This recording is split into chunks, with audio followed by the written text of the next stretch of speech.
Yo. Hello. Pre-race hype. The time to dominate Echo will soon be upon us. So Mythic starts in 11. Wait, did they announce some shit? Or you guys just saying stuff?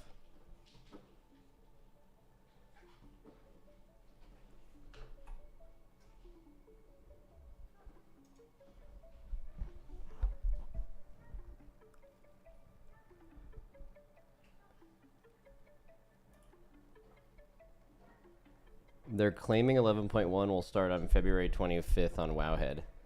Oh, well, if that was true, wouldn't the race start on the week after that? You know what I mean? You know what I mean? Hello.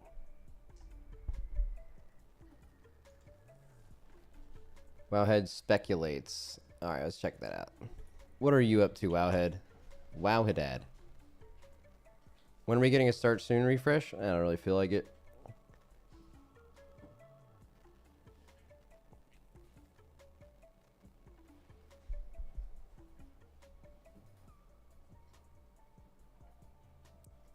Blizzard likely earned over $15 million with a single mount.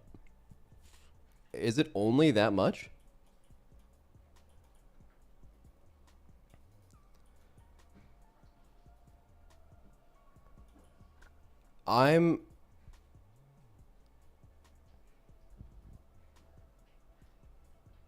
So we watched a YouTube video going over like how much all the WoW mounts made them. And some of them were like close to 100 mil speculated based on how many people had them at certain times basically before they were given away. It didn't seem insanely accurate, but it was like probably the closest thing you could have found. But that was before the Brutosaur came out. So this would place the Brutosaur like pretty well below that list. That sounded like a complete BS YouTube video. Some of it, what like they took a lot of things into account, like if they have ended up giving away any of the mounts at any point, like they only checked the data like before they were given away based on the armory. Like basically how many people had these mounts on the armory. Which is like pretty accurate if they've never been given away and stuff.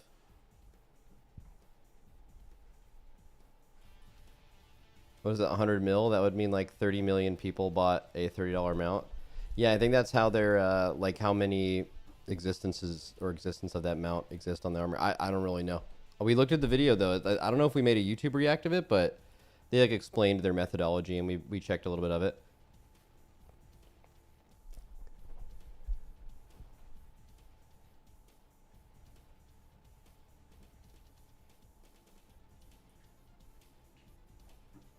Okay, so they're just explaining their methodology and how they found it.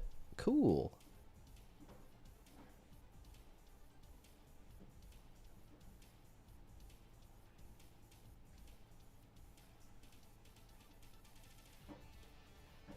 Blizzard on delve updates in season 2. Okay, delves. Data mined, class tuning, and tier set changes. A new PTR build. Unless Blizzard posted about it themselves, looks like they did. Is there a new one for today? We might look over that. This was today. Let me give you guys a nice little life hack, by the way. Just a crazy life hack right now. If you ever hear that there's new notes posted, under no circumstances should you ever click the Wowhead post that lists the same things that Blizzard puts very clearly in this nice, pretty blue text right here. But instead of it looking like that, you have to look through this nonsense. It's just like a copy-paste dump of new things that their scraping tool found. I mean, it's terror. It's the most... sometimes people will be like, yo, react to this. Like, no, dude.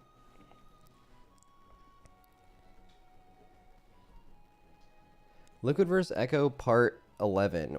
Wait, hold on. How many races have I gone up against Echo or formerly Method?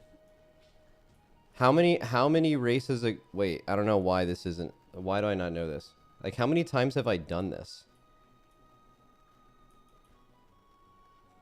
Uldir, Battle of Dazar'alor, Eternal Palace, Nyalotha, Castle Nathria, Sanctum of Domination, Sepulchre, Vault of the Incarnates, Sarkarath Raid, whatever that was called, Aberys, Amir Drasil, and then... So Nerebar Palace was 11, which means this is 12, right? Oh my god.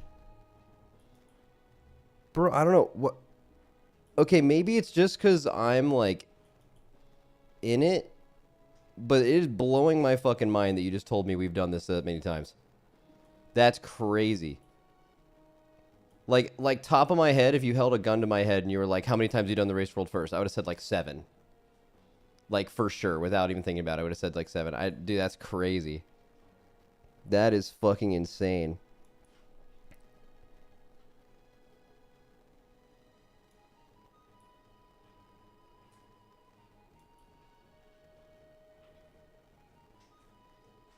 Huh. That's a long time to be doing something. You know? Also, isn't it kind of incredible, dude? The Race to World First is just like the most random thing to be successful. Like, it just came out of nowhere and was popular, basically out of nowhere. Like, first time streamed, huge hit. And then the fact that it's remained this watchable thing for like 6 or 7 years now. And it's been like really tightly contested. You know, like imagine in the last 6 or 7 years, a guild went on like a Method like run. Method was on from like Mists of Pandaria all the way through like Legion or something, like a 3 expansion. They just win every race. They would have died, right? I don't know if it would have died, but it would have been like way less popular.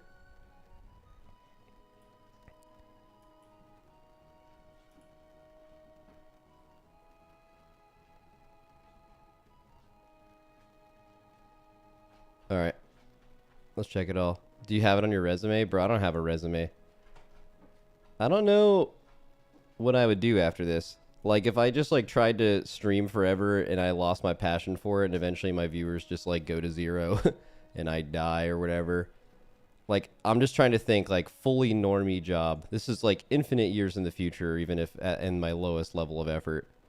But, like, what would you do with a resume? Like, could you put your WoW stuff on your resume? I feel like if I found someone... Here's what I think.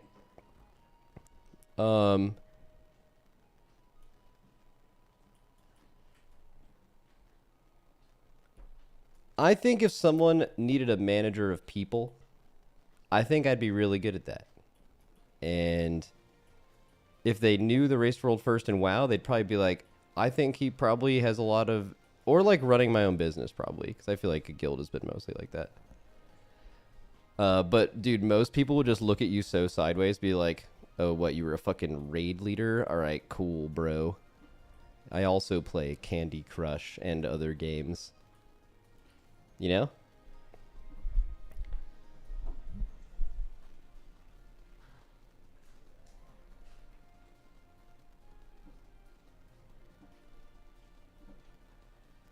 Alright, let's see what they changed today. Oh, how was the TGP over the weekend?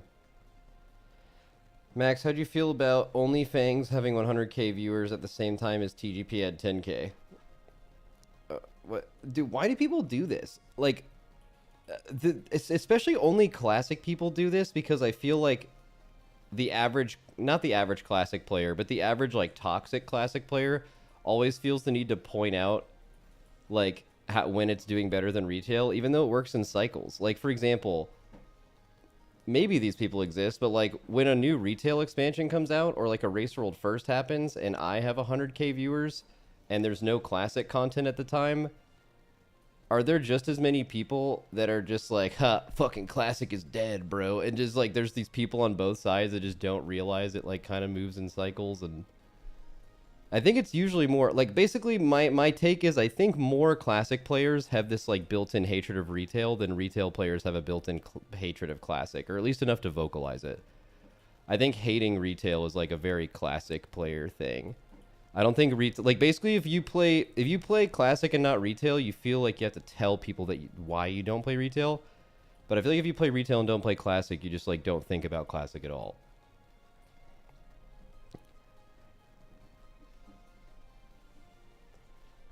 But also I'm biased because I don't play classic and I play retail. But I just feel like I don't usually see it the other way around.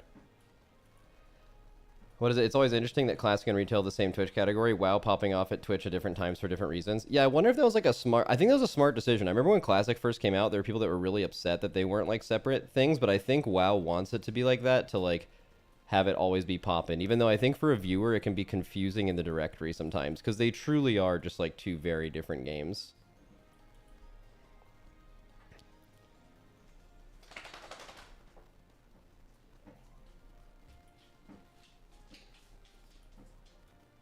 But yeah, also, I mean, the TGP usually doesn't get that many viewers anyway. So you're like cherry picking a retail thing. I don't know.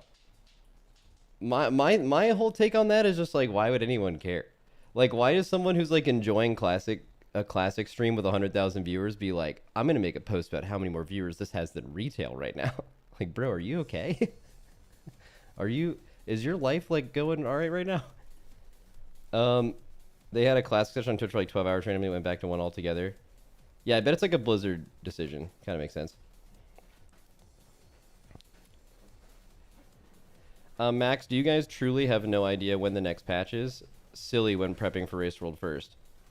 I mean, I can tell you what I've told you in the past, which is for the past, like, it wasn't like this all the way for the race, but for the past, like, 3 or 4 years, we find out about patches, exact dates for Mythic, like, not long, like, usually like a week or two before, like, the public knows historically. Sometimes we've been told, like, a day before the public knows. Sometimes it's been a couple weeks. I don't know. So you know if you've listened to the stream before that, like, that's something that's happened in the past.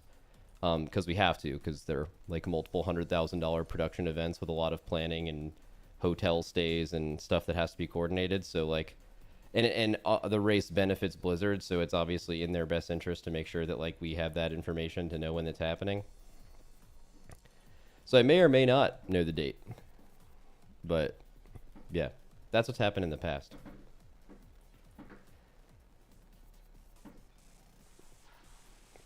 What is it? Tally said on stream today that it was the 25th, and Tally knows things.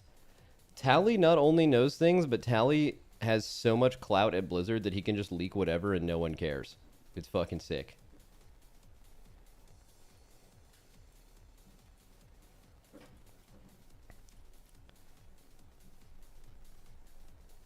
Max, have you visited the Shroud Fragathon? No, I haven't been to his house in a couple months. I told him if he wanted to like do anything for the Fragathon, I'd be down to help. And he said that's what's up. But I haven't talked to him in like a couple weeks or so. Honestly, I haven't even watched it. I don't know. But I don't think like the content that him and I do together would be like what people would watch the Fragathon for. Shroud's like a shooter game guy. He's got shooter game friends. I do most of the other games with him. I don't think that's something that would like... I mean, it's literally called a Fragathon. Right.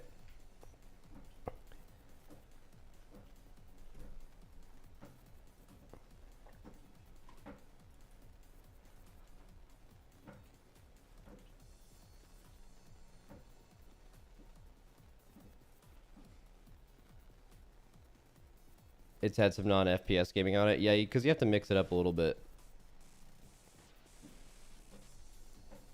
Who takes care of your dogs during races? They're usually... So, my ex-girlfriend used to... I mean, she lived in my house, so she just, like, watched the dogs during the race. And then, we broke up before last race.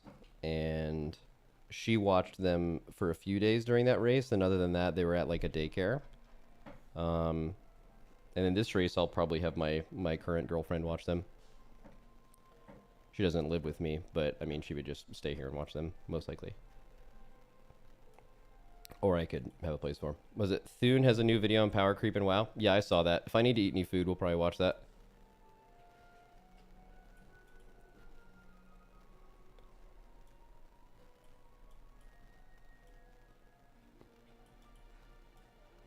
Was it, are visas any different now with the new guy? With the, oh, Trump? Since it's kind of work for the EU peeps? I have no idea. Actually, that's a great question. That's not the kind of logistics that I would be involved in. I would be warned of that if it was probably an issue. I know it's been weird in the past. Like, I think when you come through customs, I don't know exactly how it works, but like we've flown in Europeans for weeks for these races before.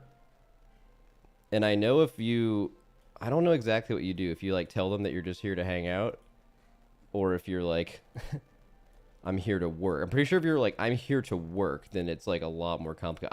I don't actually know. I have no idea, but I bet it's a huge hassle. As far as I know, it's not complicated though. Like I know one person got like held for customs in like the last couple years and it was hell on earth. I think you don't say this on stream. Nah, I don't care, man. It'll be all right.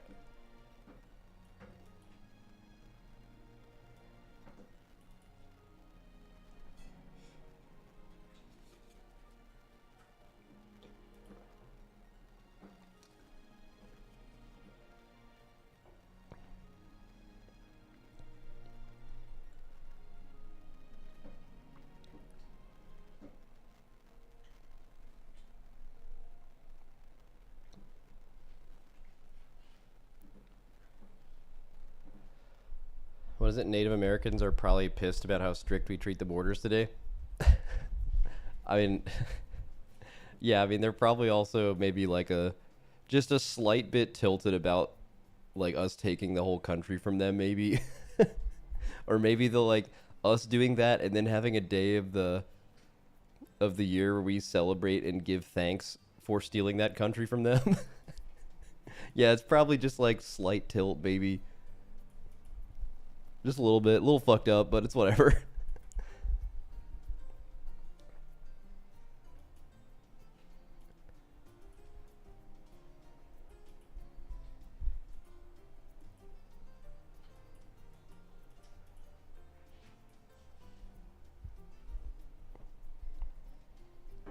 Are you still as in shock as I am with the Luka trade?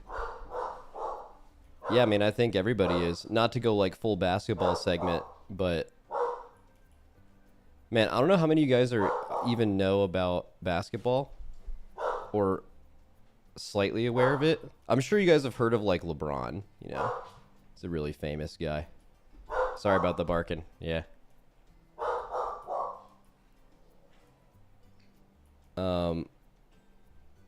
Yeah. Okay, so if you're gonna trade Luka, one second, I can't think. I gotta stop the dog.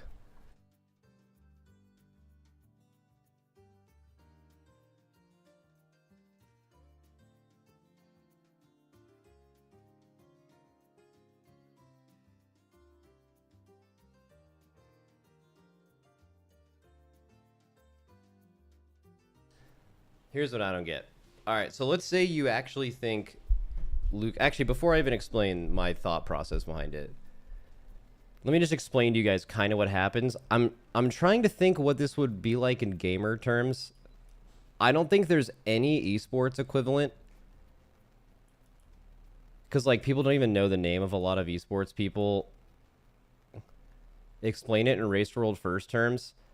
No, then I would be assigning value to players, and that's not fair to anybody. But yeah, basically, there's like this transcendent superstar in the NBA. He's, is he Slovenian? Something like that? I don't know. Eastern European guy named Luka. And he's like crazy fucking good. He's been in the league for like 6 to 8 years or something like that. Maybe 5 years. Serbian. Okay, yeah. He's, okay, but he's fucking nasty. He's super good. He brought the team to the finals last year. He's like going to win multiple championships, and he's like one of the top 3 players in the league no matter what. And he's probably going to be like that for the next 10 years. And so when you're this good in the NBA, like unless you hate the place you're at, you stay there for your whole career. You're too good. You'll never get traded unless you want to be traded. The players have a lot of power in the NBA. They can kind of determine their movement. It's a very player-empowered league. So we all just wake up and Dallas decided to ship this guy out before they signed him to his Supermax contract, which you can only do with like your home team. And like the idea that you would ever trade this player when they don't want to be traded or unaware of it is literally unheard of. Has never happened before. Someone this good. And then they got traded for Anthony Davis, who's good. He's on the Lakers, but he's like nowhere near Luka's level, and he's at the tail end of his prime, and Luka's entering his prime. So like just a completely unbalanced trade, and they got almost nothing for it. So the fact that the trade happened is crazy, just in general. But then on top of that, the fact that if they really were like, okay, Luka, he's a little overweight sometimes, he doesn't condition hard enough for the season.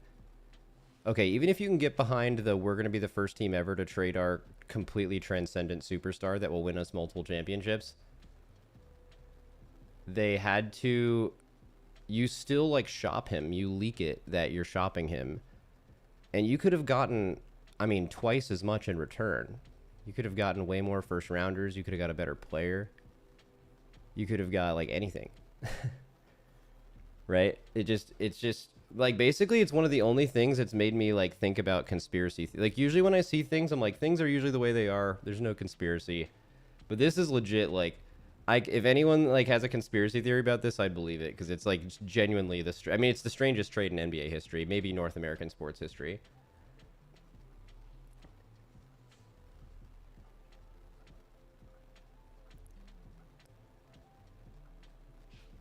Anyways, I know I didn't really do a good job of relating that to a video game audience.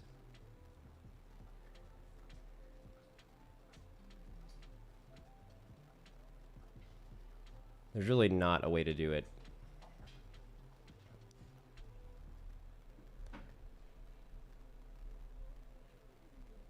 Current theory is that owners are trying to tank the team so they can move the team to Vegas in the future. See, that's like super conspiracy though, because there's probably a lot of other better ways to do that. Like, why would you make the team worse if you were trying to move it or sell it? That doesn't even make sense. You're lowering its value. Losing Luka for the next 10 years drastically lowers the value of your team. So, like, you're saying you want to kill the fan base, you want to alienate fans, and you want it to be like this team has to move. I mean, that's a crazy risk. Getting into Vegas makes a lot of sense, but there's a team, and the NBA is already going to expand into Vegas.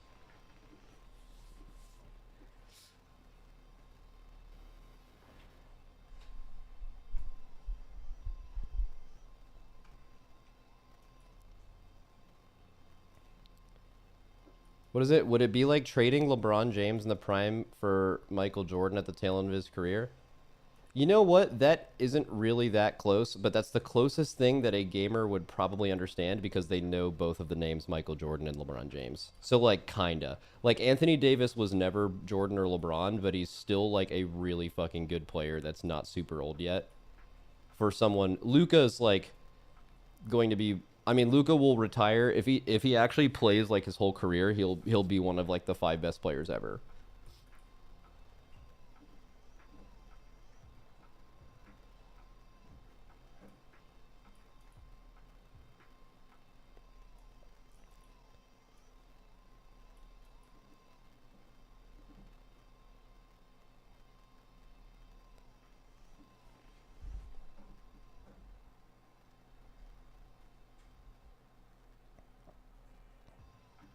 What is it? You can actually increase the value of the team by increasing the value of the league as a whole. And Luka's way more valuable to the league in LA than Dallas. Dallas as a franchise probably gains long-term value if the league as a whole rises. Okay, yes, but like there's no way that you're a GM in your current job and you're thinking of that. Like, hey, you know what? All of us smaller town GMs, let's just ship all of our best players to LA and New York and all the major cities so we can all gain money eventually. That's like... Only owners would care about that because GMs only have the job for like 3 to 5 years, maybe 10 if they're really good. So like they won't even see the results of that. They'll only get fired for doing a bad job for their specific team, right? So like there's no way they were thinking about that in that moment. Maybe an owner though.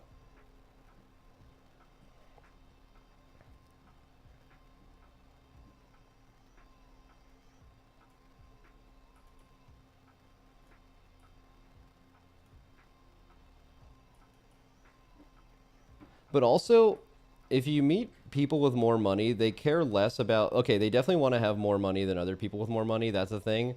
But like they're also competitive and want to be respected by their peers. So like if you're an owner and you buy a team and you're like, okay, I wanted to like let's increase the overall value of everything. I think a lot of those owners actually care about like winning and being like when you have enough money, you care less about money, you care more about respect, you care more about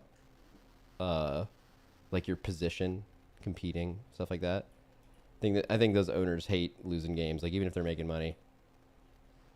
Or else they wouldn't have bought a team.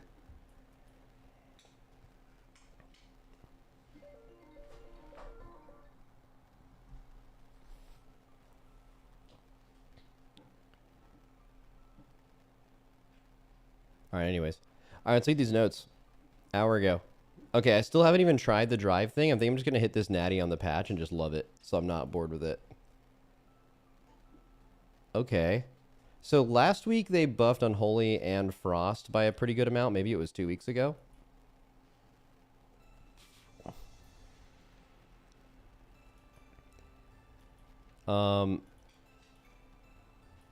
They are... Okay, looks like they're moving some of the damage around. So they're reducing Death Coil damage. That was, I guess, overbuffed.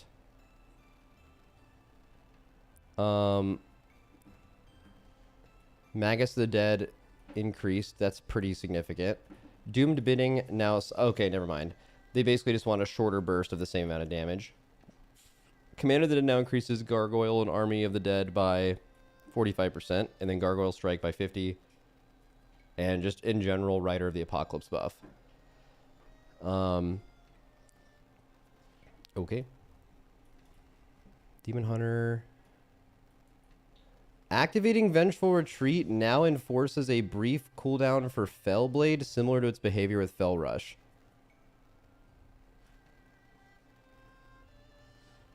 I kind of don't like that. I kind of liked that Fellblade was kind of like its own... Activating Fellblade shortly after activating Vengeful Retreat will now cancel its movement if Fellblade's target is too close to dash to it. Okay, I can kind of see what they're going at now. I just read the first one. You need to read both. Yeah, this probably is good. Like, because if you're mid backflip and you press Fellblade, but it's not far enough to charge you to the target, but then you just press Fellblade and then you're out of range, it just stopping you in your place instead of charging you is definitely good. Okay, I just needed to read them both at the same time. But that sounds good. It's really good because before your Fellblade wouldn't dash you the target, so if you had... Yeah. Okay, Fellscar doing some shit. Cycle of Hatred is now 1 point talent was 2, plus 1 talent point. Okay, a Fellscar change. Fury reduction. Some Vengeance changes. Hero talents, Flame Shaper.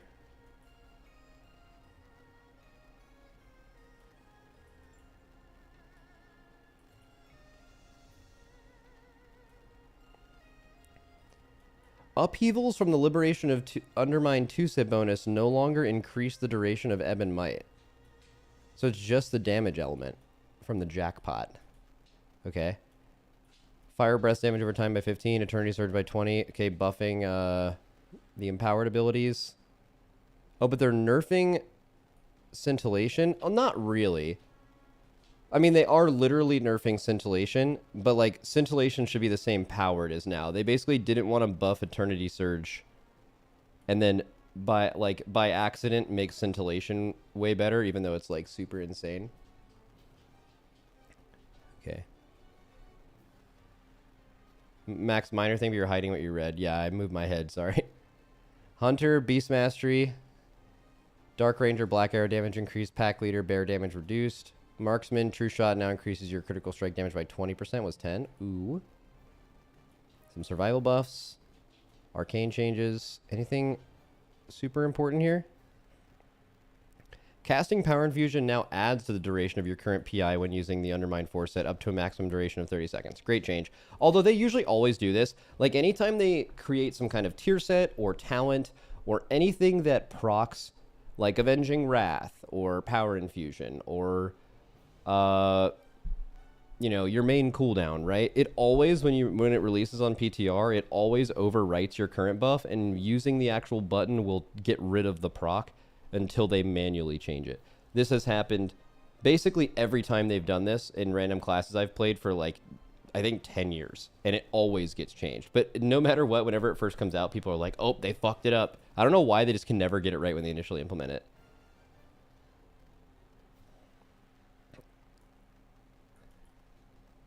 Shaman enhancement. Guys, have you guys ever just taken a second and just like appreciated or maybe hated, because you're not an enhanced shaman? Enhancement shaman, I think it's not even over, maybe, but enhancement shaman are on a generational run. I think they have been like, enhance has been such an unbelievably fucking good spec for, I mean, it's been like years now. When was the last time Enhance was mid? Like, Enhance was really good in Sepulcher. Has it been bad since Sepulcher? I swear it's been sick. Like, maybe there's been 1 or 2 raids, like in Vault or something, where they were like okay and not OP, but they've been like legit OP for a while. And I kind of fuck with that for a few reasons. Because I think in game design, it's kind of hard to do this in WoW because there's so many like preconceived ways classes and like class design supposed to be. But like, I like that Enhance is a class historically pretty squishy. I think still relatively squishy compared to other classes. But not as bad as it used to be. But for a while, very squishy and very hard. I still think people are coping, or they just don't know what they're talking about when you don't just acknowledge that Enhancement Shaman, the like elemental version of it with like usually Elemental Blast or Ice Strike, and you're pressing whatever that Frost Blast button is. I don't even remember the fucking name of it. But like when you're like playing piano mode Enhanced Shaman with like multiple builders and buttons that are lighting up and they're not always the right one to press, like playing Enhancement Shaman correctly, especially when you had to like put Lashing Flames and everything, I think it's legit like the hardest melee, or it is at the very least, it is as hard as any other melee. It is at least as hard as other melee, and I think in a lot of scenarios it is the hardest melee to play. So if you're playing the hardest melee, and you are playing a class that's not even relatively tanky, I think you should do insane damage, right? Doesn't that make sense? Like, that's a way to look at game design, right? Like, a class that is unforgivably tanky, like just so tanky it's unreal, like should that class also do top damage? Like, no, you should. I think it's okay to decide to play a character that's easier to be killed if you can outplay that and get the benefit. There needs to be a benefit, though.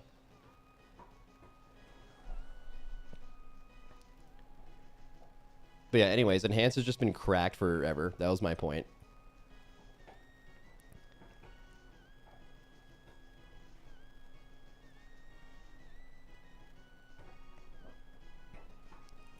Warlock. Cool. Tier set stuff. Prot Warrior. Prot Warrior is a very active spec, requiring constant decision making for both tanking and managing cooldown resets and free ability uses. However, there are some elements of the current design that can lead to Prot Warrior requiring more active play than we intend. Frequent shield slam cooldown resets are one part of the issue, as they occupy a large part of the rotation. This leaves little room for rotation to spend rage on anything that uses a GCD, coupled with most prot major cooldowns generating a large amount of additional rage, leading to use Ignore Pain frequently, even when it provides little or no mitigation value, just to basically spend rage. To address this, we're reducing the frequency of shield slam cooldown resets and rage generated by major cooldowns, and in exchange, we're supplementing rage generation from passive or rotational sources. Okay, that kind of makes sense. It is our goal that this will make Prot easier to approach and play to start, while leaving plenty of room for skillful and active play at higher levels. Chance to reset cooldown reduced barely. Ignore Pain, I mean, not barely, I mean, pretty fair amount, right? 20% nerf to its proc rate. Ignore Pain's icon now displays the remaining absorb amount as a percentage of the maximum absorb amount. Punish, yeah, that's actually a good change, because I imagine Ignore Pain is actually one of the buttons in this game that's really hard to understand. Really hard to understand, like, without add-ons. You know? Like, an add-on will usually tell you when you're at your max Ignore Pain, or how much you should expect to get out of it, or what your absorb is on your character. Where, like, default UI isn't good at that, so... What do you mean hard to understand? You press it and you get an absorb. That's true, but isn't that absorb capped? Like, for example, you can't stack Ignore Pain literally forever. At least when I played Warrior, it had a cap. So, with default UI, does it tell you when you press it, you're going to hit a cap before this change?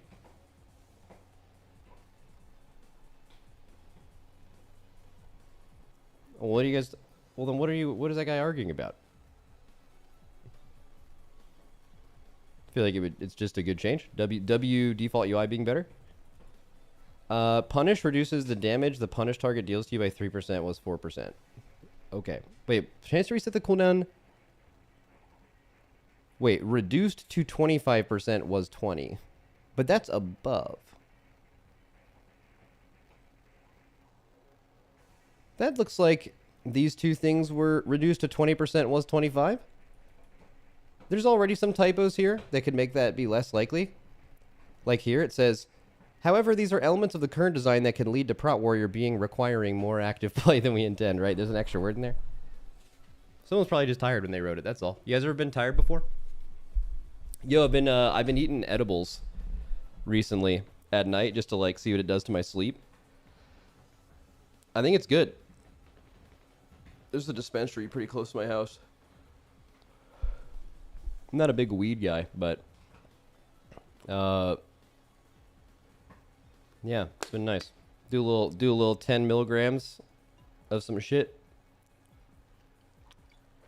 I don't know if it does anything, but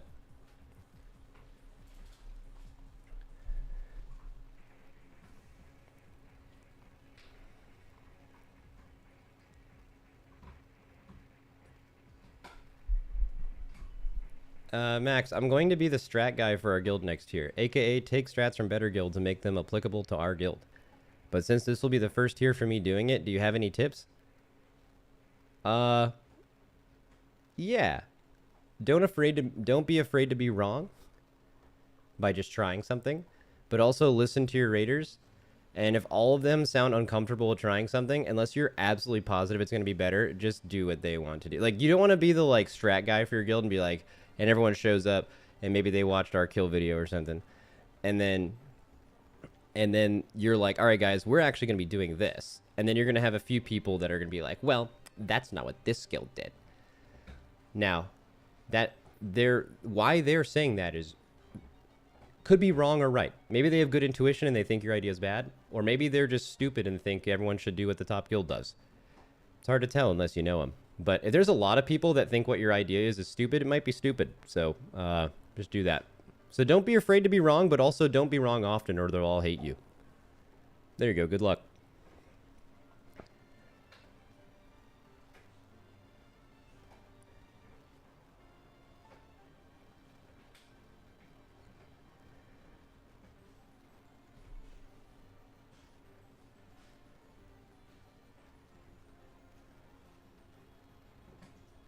I mean, that's true. That is like a raid leading thing. Like or a strat thing. You have to like think outside the box and try something that may be going against the grain that might be really good, you know? But like, if you just do that every time, people are going to be like, bro, every time you say we should do something, it sucks. So like, you gotta be good, you know? Sometimes the right thing to do on a boss is to do exactly what we did. That is true. And sometimes that's not true. Sometimes the way we were doing it was for a very specific thing that no longer applies to you. Right? Like they nerfed the health of the ad we were burning, or they reduced the intermission health, so now you can reuse your CDs in another phase, and you don't have to do what we did. You can just beat it.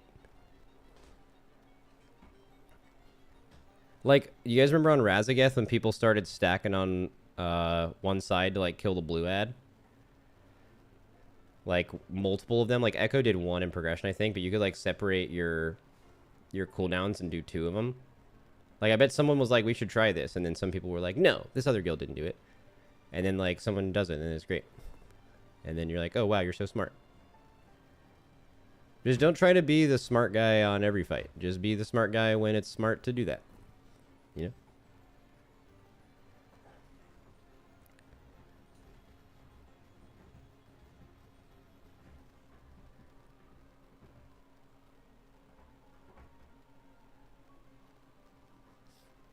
It's not like he's coming up with his own strats.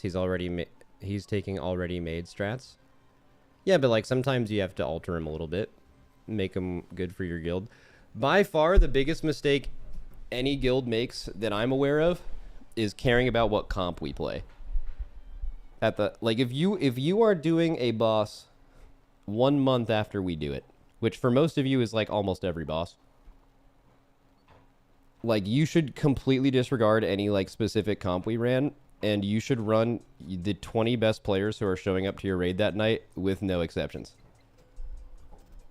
Like even if you think like X class is OP, but you have like a class that's not OP on the bench, but he's a way better player, you play the better player just 100% of the time. It's just always better. It's always the right thing to do. Like never trick yourself into like sitting a good player for a comp thing. It's always wrong. It's probably always wrong at the world first level to do that, by the way. Like with how close class balance is. So like think about that. For your guild, is definitely fucking worth it to just bring your best players.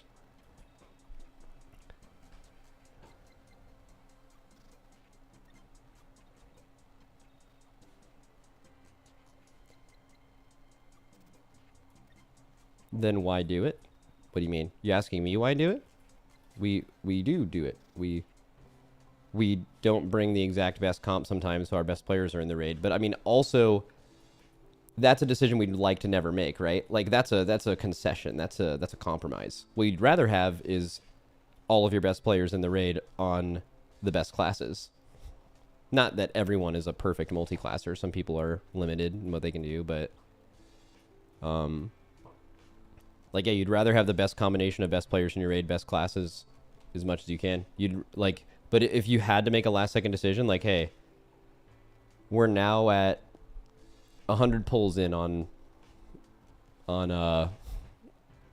Queen Anne's Rec, and we have one of our really good players in on this class we wanted some info on, and we actually are of the opinion this class isn't that great, and we could actually bring in another one of this thing, and we have 300 pulls left. Would you rather replace the person with 100 pulls already who's the better player for a class that's like maybe like 2 or 3% better, but they'd have to relearn, which would regress for a little bit, and their potential of playing well isn't as high as the other person? Like you just think the person who's already in is a better player. Like over the next 300 pulls, I guess at the time you don't know exactly how long it's going to take, but you know it's going to be a while. So for the next while, is it better to have the better player that's class is going to do 2 to 3% worse with 100 pulls, or the player that's in a world first guild, great player, right, on a slightly better class, and they have 300 pulls to figure it out? Those are the times when you have to make decisions like that. We make decisions like that all the time. And it always depends.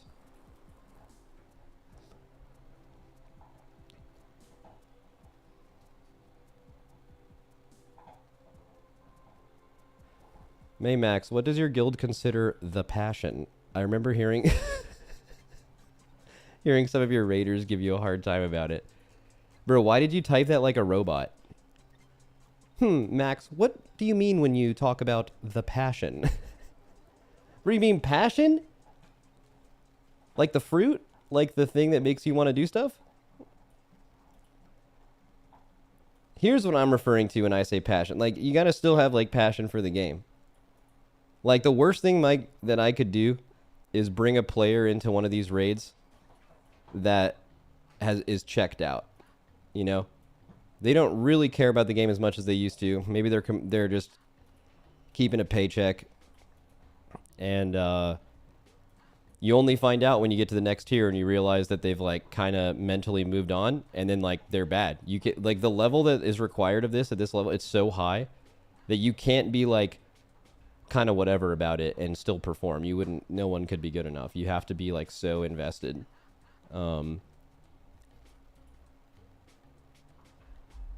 So I don't know. That's, I guess, what we're talking about. You have to, but at least it's not super hard. This doesn't happen really often. Like, it turns out like maintaining 12 plus characters for all of farm is really fucking annoying. And if you're ever checked out, you're just gonna quit. Like, there's just no way you're gonna do that for 5 months until the next tier and then still be there. You'd rather just do anything else if you're ever over that. It happens fast, and it's usually pretty obvious.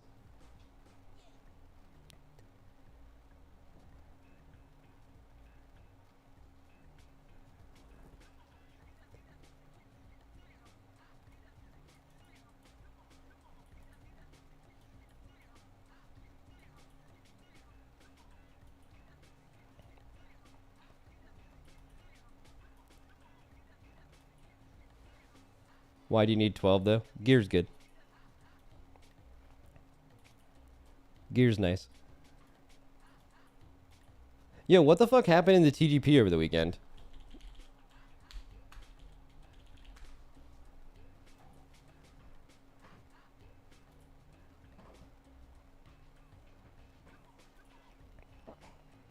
The Great Push. Group A, Day 3. Alright, what happened here? 2 teams are going to get to the finals. So 2 teams qualify. We have mandatory. Let's see who's on mandatory here. Wait, I need to get the quality up. Let's get that quality going. A little 4K. You can have 2, actually. Okay, so Maystine, Stove, Soda, Mode, and Skylark.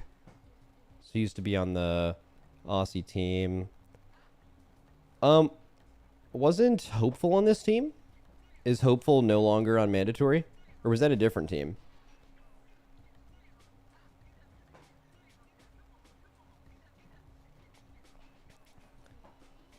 Does anyone know? Does anyone know the lore?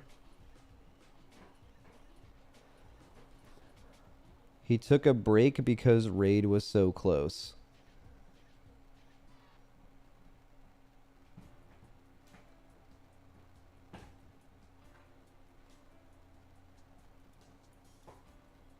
Well, okay. This is like the Twitch chat narrative. Did he get did he leave or did he get benched? That's what I wanted. Because like people, a lot of times Twitch chat doesn't know. Like you guys remember when Fragnance left Echo?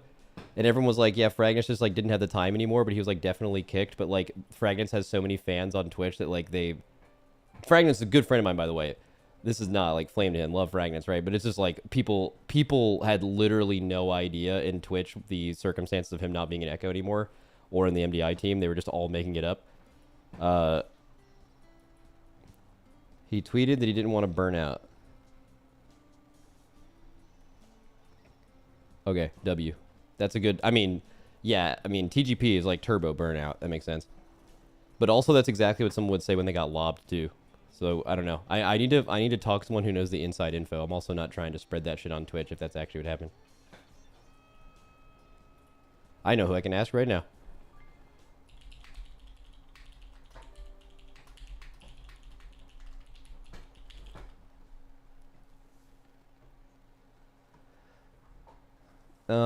Okay, so there's that Shiny Unicorns. Oh, Now's playing.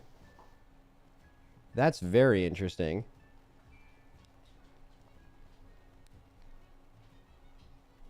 So now is playing with Shiny Unicorns with... I know Shelly. I don't know who the other people are. I think I've seen the name Roybin before.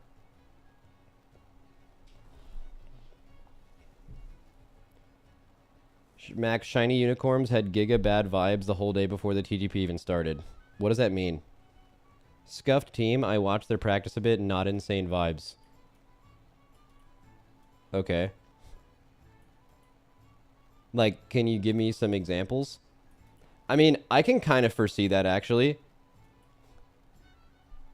I could kind of see that because Now has, like, a level of expectation. Like, Now is used to playing with the best of the best, right? Like, Mira's a literal fucking Giga Brain, Zalia owns, Gingy owns. I don't know who else is on that team recently, but they probably own, right? So, like, and if you guys know, one thing about Echo's team is, like, their practice is just, like, better than everyone else. That old Echo team, they would, like, you'd see something and you'd be like, hey, like, I think this is how we fix it. Then you like pull it 4 more times. Like, they like wipe to it one time. They're like, all right, we got all these Uyghurs for this exact thing. We're doing exactly this. And it's like, that pull's done. They're on to the next one, right? So, like, if Now is used to a level of, like, excellence, I guess you could say, I could see if you're streaming comms with a team that isn't as good, even if you're not taking it as seriously or whatever, if that's what he was saying, like, you're still going to be, like, really frustrated with that. Like, I'll give an example, right? I think I'm really, well, I don't know if I'd say, like, I mean, I think as a raid leader, I'm very patient. Usually there's, like, one time a tier out of, like, 2 weeks where I just get really frustrated. But generally speaking, I'm, like, positive. I'm, like, problem solving, and I don't get flustered. I do usually once a race, but that's, like, a very small amount of time, right? But that's because I have such insane players, you know? But could you imagine if I tried to do what I do now with the level of expectation I have for play inside the raid, but then I just played with a worse guild? But not a worse guild and then my expectations were lowered, like a worse guild, but we were still competing for the race world first. I would be so unhappy all the time. I wouldn't want anything to do with it. I'd be so frustrated, right? Like you want a good, like symbiotic relationship between figuring things out and executing, and you kind of work at the same pace. You don't want a situation where everything's figured out and then it's like it's not happening. That would drive me crazy. It would drive me absolutely insane. So like I feel like now I'm totally like just guessing here. I don't actually know, but if you're saying this team's vibes were bad, I could see now maybe not being happy with the level of play. Maybe, but also I don't know any of these people. That would maybe be that sounds like I'm flaming them. I don't know anything about these people. They're probably awesome, but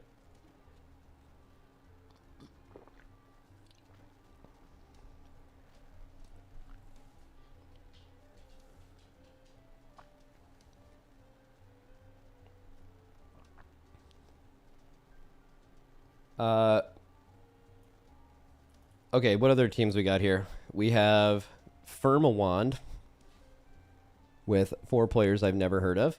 And then we have No Speaky, which is, oh, Boomy! Boomy and Yip and Cryptix. Cryptix used to raid here. I like Cryptix. All right, let's not watch a single minute of the TGP the whole weekend and just watch the very end. All right, what's happening? All right, so mandatory with an hour left. Continue to fall apart here. 57 will be good enough. But is if up by 2. Can realize that, then No Speaky can instead play for the 57 as well. And if they go to the 18 Dawnbreaker, all right, let's figure out what happened in general. All right, but yeah, I mean, I felt like it was active dungeon instance. There's no active dungeon. Oh, so it's over. I always knew it was going to be a tight 3-horse race between mandatory, No Speaking, and shiny unicorns today. I mean, so wait, so Boomy and Yips qualified? Woohoo! Wait, there's only 3 dungeons? They did a TGP with only 3 dungeons? Isn't there usually, like, a lot more than that? What did they do? Reworked format. What did they do?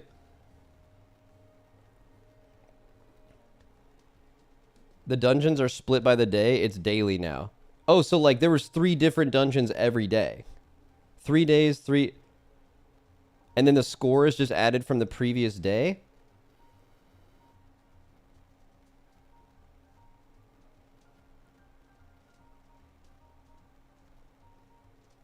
Four teams on the first 2 days each. Top 2 teams advance to the last day. Scores reset. So the scores always reset. 2 sets of 4 teams. First 2 days with 3 different dungeons and 1 shared. And then whoever is top 2 from those 2 days, they go to Sunday and they have the rest of the dungeons. Yeah. Okay.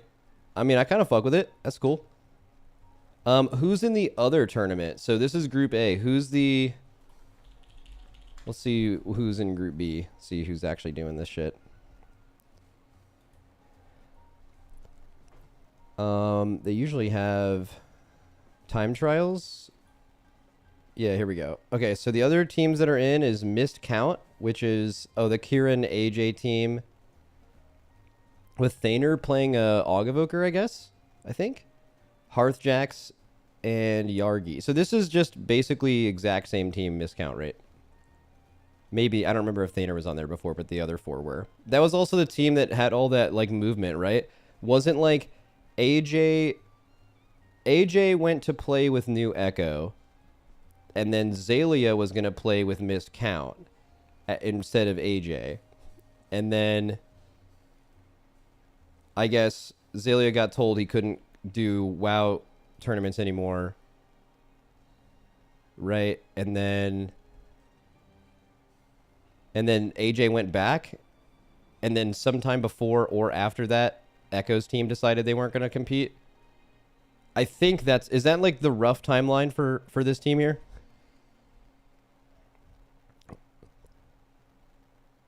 It's Kira, Crimson, AJ, Jesu, and Yargi. Okay. I'm just trying to get caught up on the getting the know, you know? All right, what do we got here? So, Escape Gaming. They were Yaunt, Pillow P, Elbro. I know the name Elbro. Shoe Dragon and Speed. I assume that's that one guy, Speed. I know him. So Elbro and Speed, I know that team. Okay, then No Speaky's the Yips team. Did they end up, by the way, did they end up going through with that TGP thing where they weren't going to let people in the tournament realm? You know what I'm talking about? Where like they weren't going to let them practice like for weeks ahead of time. Did they actually end up going through with that? If they did, and I don't know if they did, that would definitely benefit the teams that do live keys. I mean, I think the TGP would just... I feel like if you're not doing live keys ahead of time in the TGP, you're probably just going to get smoked because there's just too much built up. It just makes practice so... Like, I mean, I've done this. So we did the MDI at the end of BFA, and we were like the only team in the MDI that didn't do live keys, and our practice was like so much slower than the other teams because we were learning the dungeons at the same time as we were learning the MDI routes. Now, this is even worse because you're going for, at least with the MDI, you're doing like way lower dungeons than live keys, like way lower level keys. But in TGP, you're doing high keys, so you're literally just doing live keys. TGP is just a live key tournament. So you're super fucked if you're not doing them.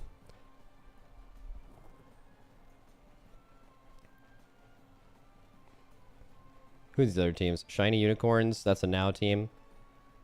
And then it's all over. They didn't qualify right. And then Cinema. I don't know these people. Polish Mountain, what a fucking team name. Don't know them. Better Call Sosal. Don't know them.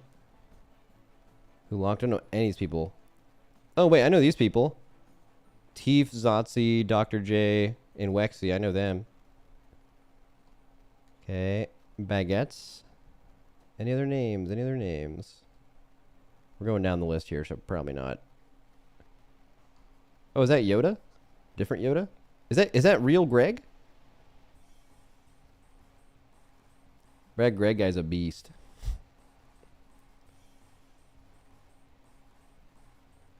Greg's a fucking beast. They just qualified too.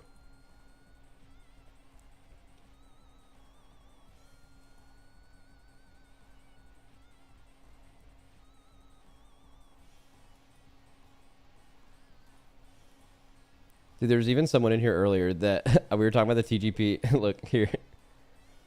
Bro, WoW had maybe 9K viewers TGP during this day. Bro, OnlyFans had so many fucking viewers at the same time, bro. It's just insane, man. Like, are there any classic streamers here? Like, when the race is happening, or like, you know, like classic has content and then retail has content. Like, when retail has content, or your classic streams, do you have people come in and just like, bro, classic's so dead. It's all retail. Why do people do that? It's crazy. Any advice for Queen tonight? I'm raid leading as a brewmaster and we have him at 2%. Oh, you don't need any advice from me. You should just like kill the boss. Right? Any advice for Queen tonight? I'm raid leading and we have him at 2%. Yeah, just like do everything you've done, just like 2% better. Right? You'll be chilling.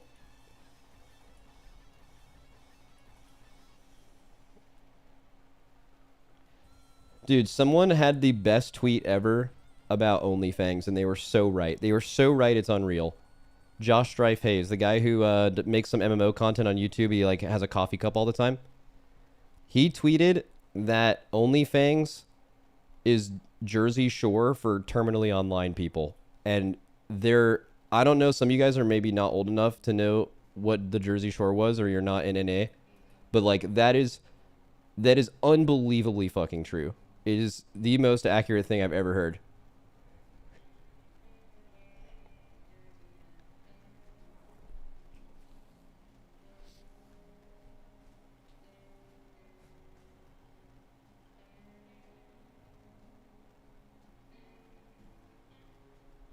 What is it? A lot of people who are posting about OnlyFans numbers probably don't even play WoW at all, let alone Classic.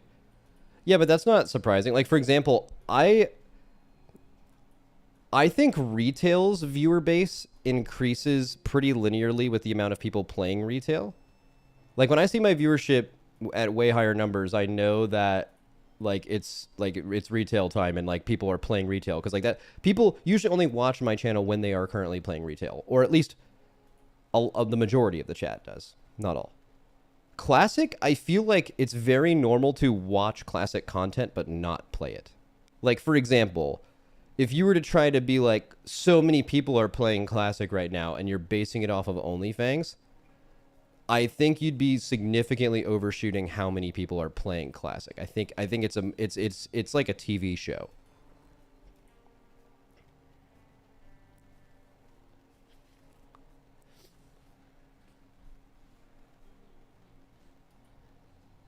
You should start the grift and join them, get a new car.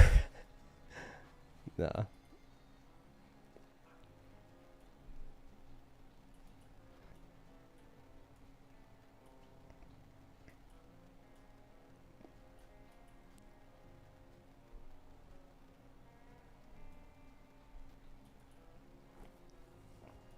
All right, so we got caught up on the great push. Our friends qualified, which was good. How do we... So we could watch a Thune video. He made one called Power Creep in World of Warcraft Has Gone Too Far.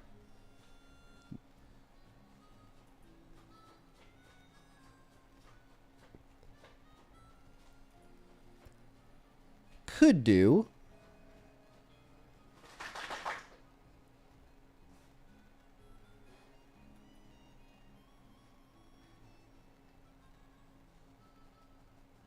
Wait, was it? Oh, he retired from raiding in that video without telling his guild it goes hard?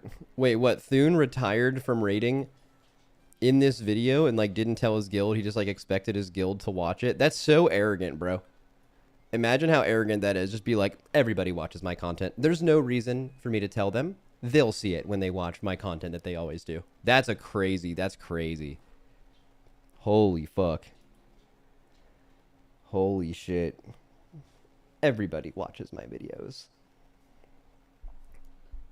All right, I'm going to go heat up some food. And I've been sick for like the past couple days. So I've been drinking a lot of water. And I also have a hockey game tonight. You know? Take vitamin C pills. Bro, I got it. I know how to be sick.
What's up, chat? I'm already back.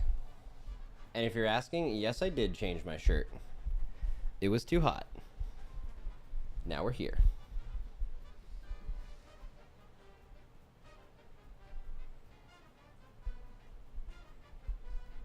Still wearing jeans though?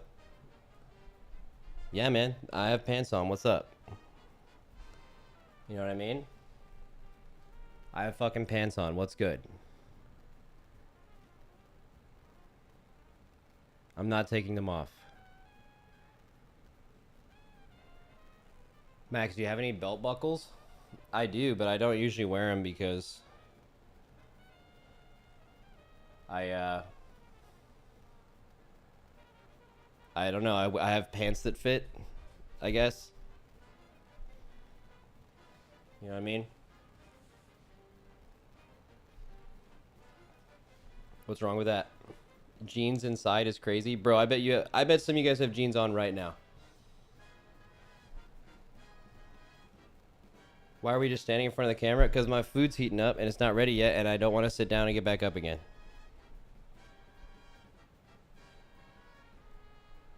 Why are you hitting us with the dad stances, though? Wait, how do I do that? What's a dad stance? Oh, yeah, that's a crazy dad stance, bro. Like, what the fuck did you just do? What did you just do? Let me flex these forearms real quick. Feeling fucking huge, baby. Look at that. All right, 1 second. I hit the sway, too. All right, let me go grab my food.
You know what's fucking crazy, by the way? Someone earlier told me to, like, go take vitamin C because I'm sick, and I, like, brushed him off. I'm like, yeah, dude, no shit. I've been sick before. I know. But I actually didn't take vitamin C today, and I just got it during the break. But I just gaslit you anyway. Get fucking owned. Holy shit. Jesus. All right.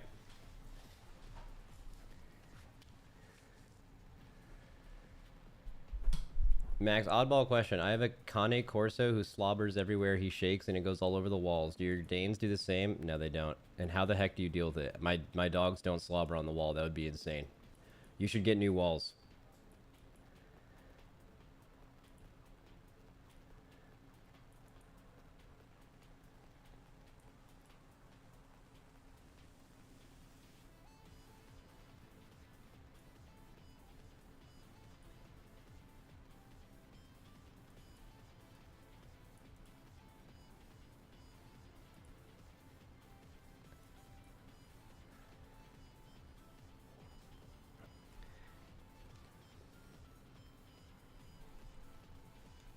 All right, I have my food. Let's see what this video is about.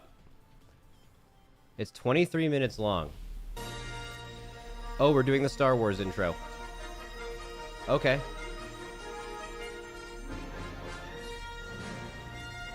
Okay. Wait, I'm actually going to skip this because my YouTube stream will get demonetized 100%. I'm positive. Okay. Let's move my camera, I guess, so you can see him. Even though I'm the star of the show here, just so you all remember that. Never fucking forget it. All right, I'm playing it. But it's not about healing this time, I promise. So. Oh, fucking. All right, first off, thank God. Right, can we all just get fucking amen to that?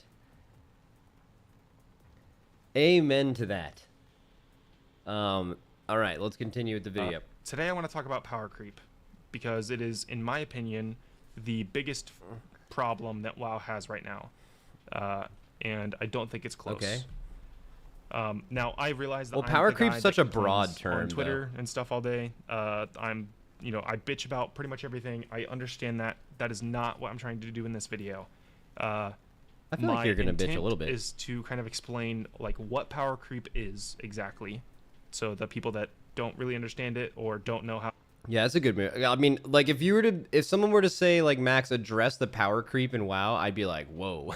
I'd have to like think about how to construct that argument because it like clearly exists, but finding exact examples where like within one expansion a new ability came out and it was just way better and that it wasn't this like the average button has just gotten more powerful since 2005, I guess, or maybe there's just more of them, or there's power creep and like here's someone who got power crept. Do you guys remember Disc Priest? This is about healing, but like, do you know, like, Disc Priest used to be the ramp healer. Like, they didn't do a lot of overall HPS at times, but they were the healer that could heal through one big damage event, and it was really hard because you had to plan for it.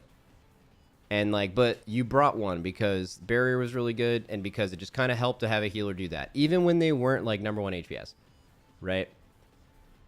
But then now, if you're a Disc Priest, you probably feel like shit because you're like, there's like 3 other healers that have crazy strong ramps now. So you don't have your thing anymore, you know? Like, other people can just do your thing while also doing other things. You got power crept as a class identity, kind of. That's a way to look at it. Another way to look at it is that like your literal damage goes up over a lot during a season. And then season to season, but that's not really power creeping because everyone's at the same place. So like, it's more like designed. Affects I think. them. I want to explain like why the game feels the way it does right now. Wait, what did you just ask me? Yo, Unk, when you gonna stop gaming and get some hoes? And then in parentheses, real question though, when are you done with the race? Do you think? That's how you phrased. When are you done with the race, do you think? I don't know, man. Probably. I mean, I don't know exactly when the race is coming out, but it's got to be over by like April or something, right? Historically. Like, it's probably coming out somewhere near the beginning of March or even middle of March, and it usually doesn't take 2 weeks, so. That is when we will be getting some hoes? All right, back to the video. And kind of also like maybe explain why I've seen so many of my friends like leaving or quitting the game or taking a break recently. Now, I understand that it's not abnormal for people to leave the game after the first and second and third patch of an expansion. A lot of people come back at the start of an expansion and then kind of phase out over time. But for me, it was a little abnormal to see the people that were leaving leave. So these are people that have been around since Cataclysm. All right. Mop, Warlords of Draenor. I need to take a picture of him real quick. Did he just get done LARPing in some kind of battle? Or did he get absolutely taken the fuck out like crazy black eye? Or is that the shadow of his mic? It looks like someone beat the shit out of him. Right? Maybe it is the microphone shadow. 1 second. And they've been rated Yeah, you at the can highest see it level move. since then. Their job allows That's crazy, them to though. raid at those hours. It's not like a schedule conflict or anything. And I've been asking them, like, you know, what was your reason? Like, just curious. What was the Could have been reason? some war And paint. a lot of them stated, like, the game doesn't feel the same anymore, or it doesn't Like it almost feels too hard in some aspects, even though they didn't quite say that like word for word, but I that's mean, what the they game were literally describing, has gotten is harder. the game is Like especially here's the biggest problem with WoW is like they're constantly trying to satisfy their current player base while also with whatever they can have left try to be able to have people come back to play WoW that have played it before. New players in WoW, it's an almost dead experience. If you make it into WoW like on your own and you get through the new player experience and you end up loving WoW, I think that's an anomaly. I think the new player experience in this game is impossibly difficult. It is like so hard to understand what's happening and to get like kind of grabbed into the game. But like even a returning player, like because the game constantly is evolving a little bit and getting a little bit more difficult over time. We went over this in raids. Like it's like almost linear. I never looked at like 2 raids back to back and was like the game is just significantly harder. Like every time that's happened, right, historically with like Tuma Sargeras, it always comes back down. It never continues at that trend, right? But so we talked about how people who are new to the game kind of get left behind or are not really included. But people who come back to the game often feel very overwhelmed because the game does get naturally harder over time. If you come back 2 years later, 4 years later, the game will be harder than when you left to do the same things you did before. Not necessarily to play your class, just in PvE, the stuff you're playing your class on, I guess, if you look at it like that. Like, that's just true. But I don't know if that's necessarily a bad thing. Like, for example, if you were going to make the most extreme version of the argument is, like, since Mist of Pandaria, like, raids never linearly got harder. They were just always as hard as then. I think people would feel like not challenged, especially when Mythic Plus came out. Like people would just feel like it's too easy. But there's also some people now that are like, man, I could have raids feel a little easy and I'd feel great because you just got off of 2 of the hardest raids ever, in which historically you would be expecting Blizzard to come back down. Again, in WoW's history, there has never been like a raid or 2 really hard raids back to back and then it like continued on that trajectory. There was always a rebound. It's happened like 2 or 3 times. But yeah, I mean, I know why you guys would think that, but I think like if they just never, if the raids never got harder, like you can make the most extreme argument from Classic, right? You'd be sitting here in 2024 and be like, raids don't have a lot to offer, right? It's very basic. There's a reason the game gets a little bit harder, but like if you ever stop playing for a few years, it's going to be a little hard to come back because you can get left behind. Or if you continue playing, but you don't play a lot, just it could like it outscale almost you. feels too challenging, and they're like, maybe I'm too old or whatever, but I don't think that's why. I don't think these players have magically gotten worse in like 1 or 2 expansions. Well, you can get worse. No one gets worse. Like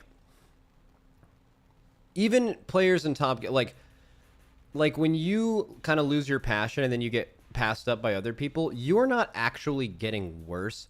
It's just that you're not getting better. Like you're getting worse relative to the people in your guild and relative to all the other players who have not lost their passion or have not quit. But like that is a way of getting, like if all you're doing is comparing yourself to the people around you, you are getting worse. But you're not literally becoming a worse player. You're just not improving like they are, and you're staying stagnant, which will make you feel like you're relatively getting worse from their position. You just stop getting better when everyone else is continuing to get better. In my opinion, power creep has kind of created this problem. So, what do I mean when I say what do you mean power creep? This is so that's hard to effectively explain. Taking an ability and making it better, right? That's, strapping Okay, on so some go... talent. Oh, hey, Elsmere, what's up? And what? Oh, he was in game. Yeah, there's a couple ways to talk about power creep, but it seems like he's literally going to talk about abilities getting better over time. That's like the basic vanilla version of what power creep is. But it's not just how a class plays or, I've been talking about this problem for a while, and like, just like it's hard for a professor to explain like advanced calculus to someone that is just trying to take it for credit in college, it is difficult for me to like emphasize and explain just how power creep. Yeah, I'm interested to see if this is actually a good video because this sounds incredibly hard to explain. Very hard. Affects a player. So like why you should care about it. And I still struggle with that. But someone linked me this add-on today. It is called Herrick's Advanced Tooltips. And I'll link everything that I talk about in this video down below if you want to look at this yourself. And so Herrick made this add-on with the intent of trying to give the player more information so that they can actually learn how to play a class. If you've been around WoW for a while, you know that the tooltips in-game are like notoriously bad. Yeah. They give you like 2 to 3 sentences at most, and most of the time they're leaving out like so many other interactions and stuff. And while that's not, super important to learn. Yeah, one thing, someone in chat said, nah, people actually do get worse over time. I mean, if you kept playing the game and you used to play with a lot of intensity, and then you started playing really casually, and you like barely, like I've not played for like 6 months before, and then I came back, and I felt weird for like a couple days, but then it's like riding a bike. You're just instantly back to where you were, right? And then you play a few more weeks, and you'll like kind of get that muscle memory back. So if you're just like not playing a lot, it'll kind of go away. I'm just saying a lot of people think like, oh, you get older, so you get worse. Or like even in esports, like a lot of Counter-Strike and like League players haven't played into their 30s or past their 30s. They usually quit around there, or they get replaced, and it's kind of ominous. Like, what happens? Are they getting replaced with younger players with less experience who have more like reaction time or something, and that matters? Or is it like, in my opinion, and I've actually met and talked with all these players, you just, once you lose that passion, once you've been playing pro League or Counter-Strike for 10 years, it turns out not a lot of people want to do that forever. Sometimes people do, but not a lot of people do. You start wanting to do other things in life. You know what? People who got like started being pros in Counter-Strike and League did at 15, they probably didn't like talk to a lot of girls, or like be in relationships, or have a lot of friends, or go out and do things. And sometimes people like get to different parts of their life and they want to start doing those things. And as soon as you lose that, like it being your main passion thing as a pro, you're fucking cooked. That's why people in their 30s usually stop. Like I don't know how many games would find a credible like reaction time difference between a 15-year-old and a 30-year-old with 15 years more experience, and it's like that's not enough for them to play at this level. I'm sure there's some games where that's relevant. I'm thinking like StarCraft, but even League, I've like talked to a lot of people that I've a bunch of friends in the League scene here. Like I think that's like that's like a common fan theory. Like, oh, like players get too old, they can't play anymore. It is almost always because it stops becoming their main passion, and that's when you can no longer play, because everyone's improving always. Someone like, for example, in League, someone who was the best as you could possibly be in League in 2018 would probably, if they were to just get transported in time into 2025, they would get smoked. Right? Now, obviously, they were in a time machine for 7 years. Or 8 years, whatever. But everyone else that 8 years was getting better. So if you stop getting better, other people will pass you. They would get smoked by themselves? Yeah, for sure. Anyways, back to the thing.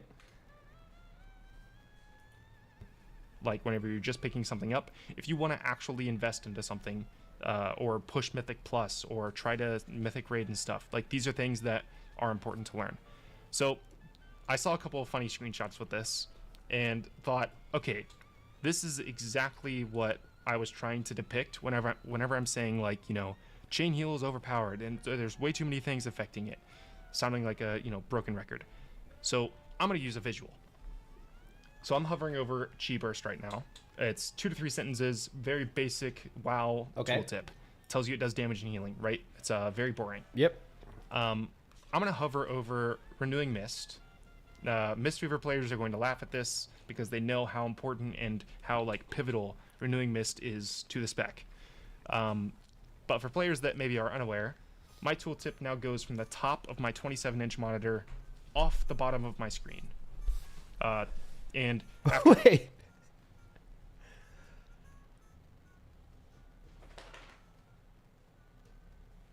What?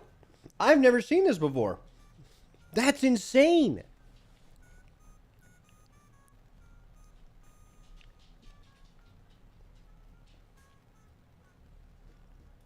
we're talking to Herrick, hopefully I'm pronouncing that correctly. Sorry, is this with the add-on Herex tooltips or whatever? Like, default, this doesn't do that. But, I mean, this is good, though. Like, this is kind of showing an example of, like, how much of a gap there is between, like, a new player.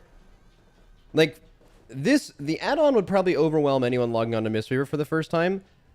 And not having the add-on would make them not understand Renewing Mist. But there's probably a lot of buttons and classes and specs in between where, like, giving you the interactions that this thing has will help you understand your class more. But I don't think that's the point he's going to make. The point he's going to make is, holy shit, this is not, like, how can someone understand all this? Probably.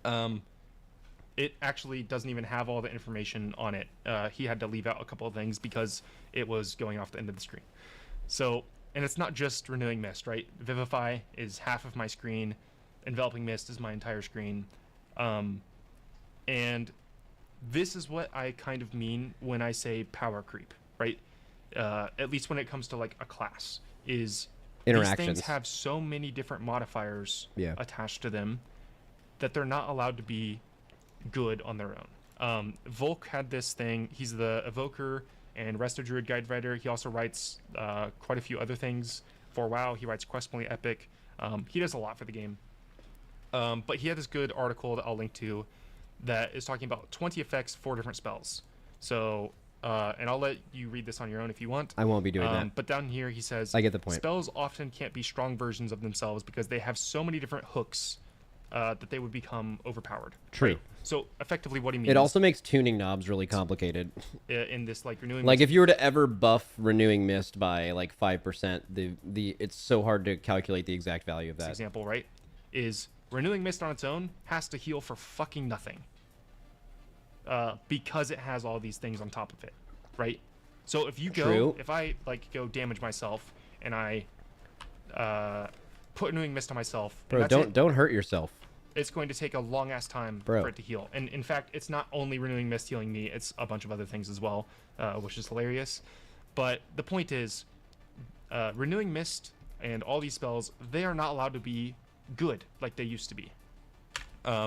Yeah, which could make the game feel less basic. Like I remember watching JB do Legion Mythic Plus as a healer, and like pretty much all of your healing was just rejuves on your group, wild growths, and like the weaving of like life blooms, and just like you basically like a couple of buttons was your throughput, and you just managed your group with that, and it was easy to see as like someone who didn't play Resto Druid, and I imagine as a Resto Druid player is like your decision making was simplified. And I think over time, you just add so many... Those spells can't do that anymore because of all the combos and interactions that exist now between them, which is harder to learn, harder to execute, and it is possible they went too far in Healing that area. Rain is another... Also, he said he wasn't going to talk about healers. He's talking about... I'm hearing about health bars going up right now, and I don't like that one fucking bit. You actually don't press Healing I don't like Rain that at all. currently as a Farseer Resto Shaman. Sorry, I know not many people are familiar with this, but Healing Rain is like a core spell, right? It is cool. It puts a giant blue circle on the ground, and you don't press it right now because Healing Rain sucks. But the reason it's good in Totemic is because it gets massively buffed because it's Surging Totem or whatever, yada yada. The point is that base spells don't do anything, and I think a Holy Paladin breakdown paints that picture perfectly. So let's imagine you're in a Mythic Plus dungeon, your mage friend takes Shadowbolt Volley, they dip down to 30%, and you don't have cooldowns available, right? You just use them on the previous pack, so you just have to like natty heal them, right? You have like Flash Excellent of Light, use Holy of Light, natty. Holy Shock or whatever. So I'm not super familiar with current Paladin, but that's the idea, right? So they're at 30% health, you need to heal them up before the next damage event, and you press Holy Shock, and it does 450k healing. We have 6.5 million HP or something right now. So if you're a healer and you're like, hey, my spells don't feel like it do anything, why are you telling us healers need nerfed? Well, the problem is power creep has made Holy Shock be so much worse, right? Just like what Volk said. Yeah, like I wonder when the last time it happened where you pressed Holy Shock, you pressed Rejuve, you pressed Renewing Mist, you pressed like the one button you press a lot to, and it actually meaningfully moved someone's health bar. Like when I mean I vividly remember that in like Legion. I just remember like after Legion, and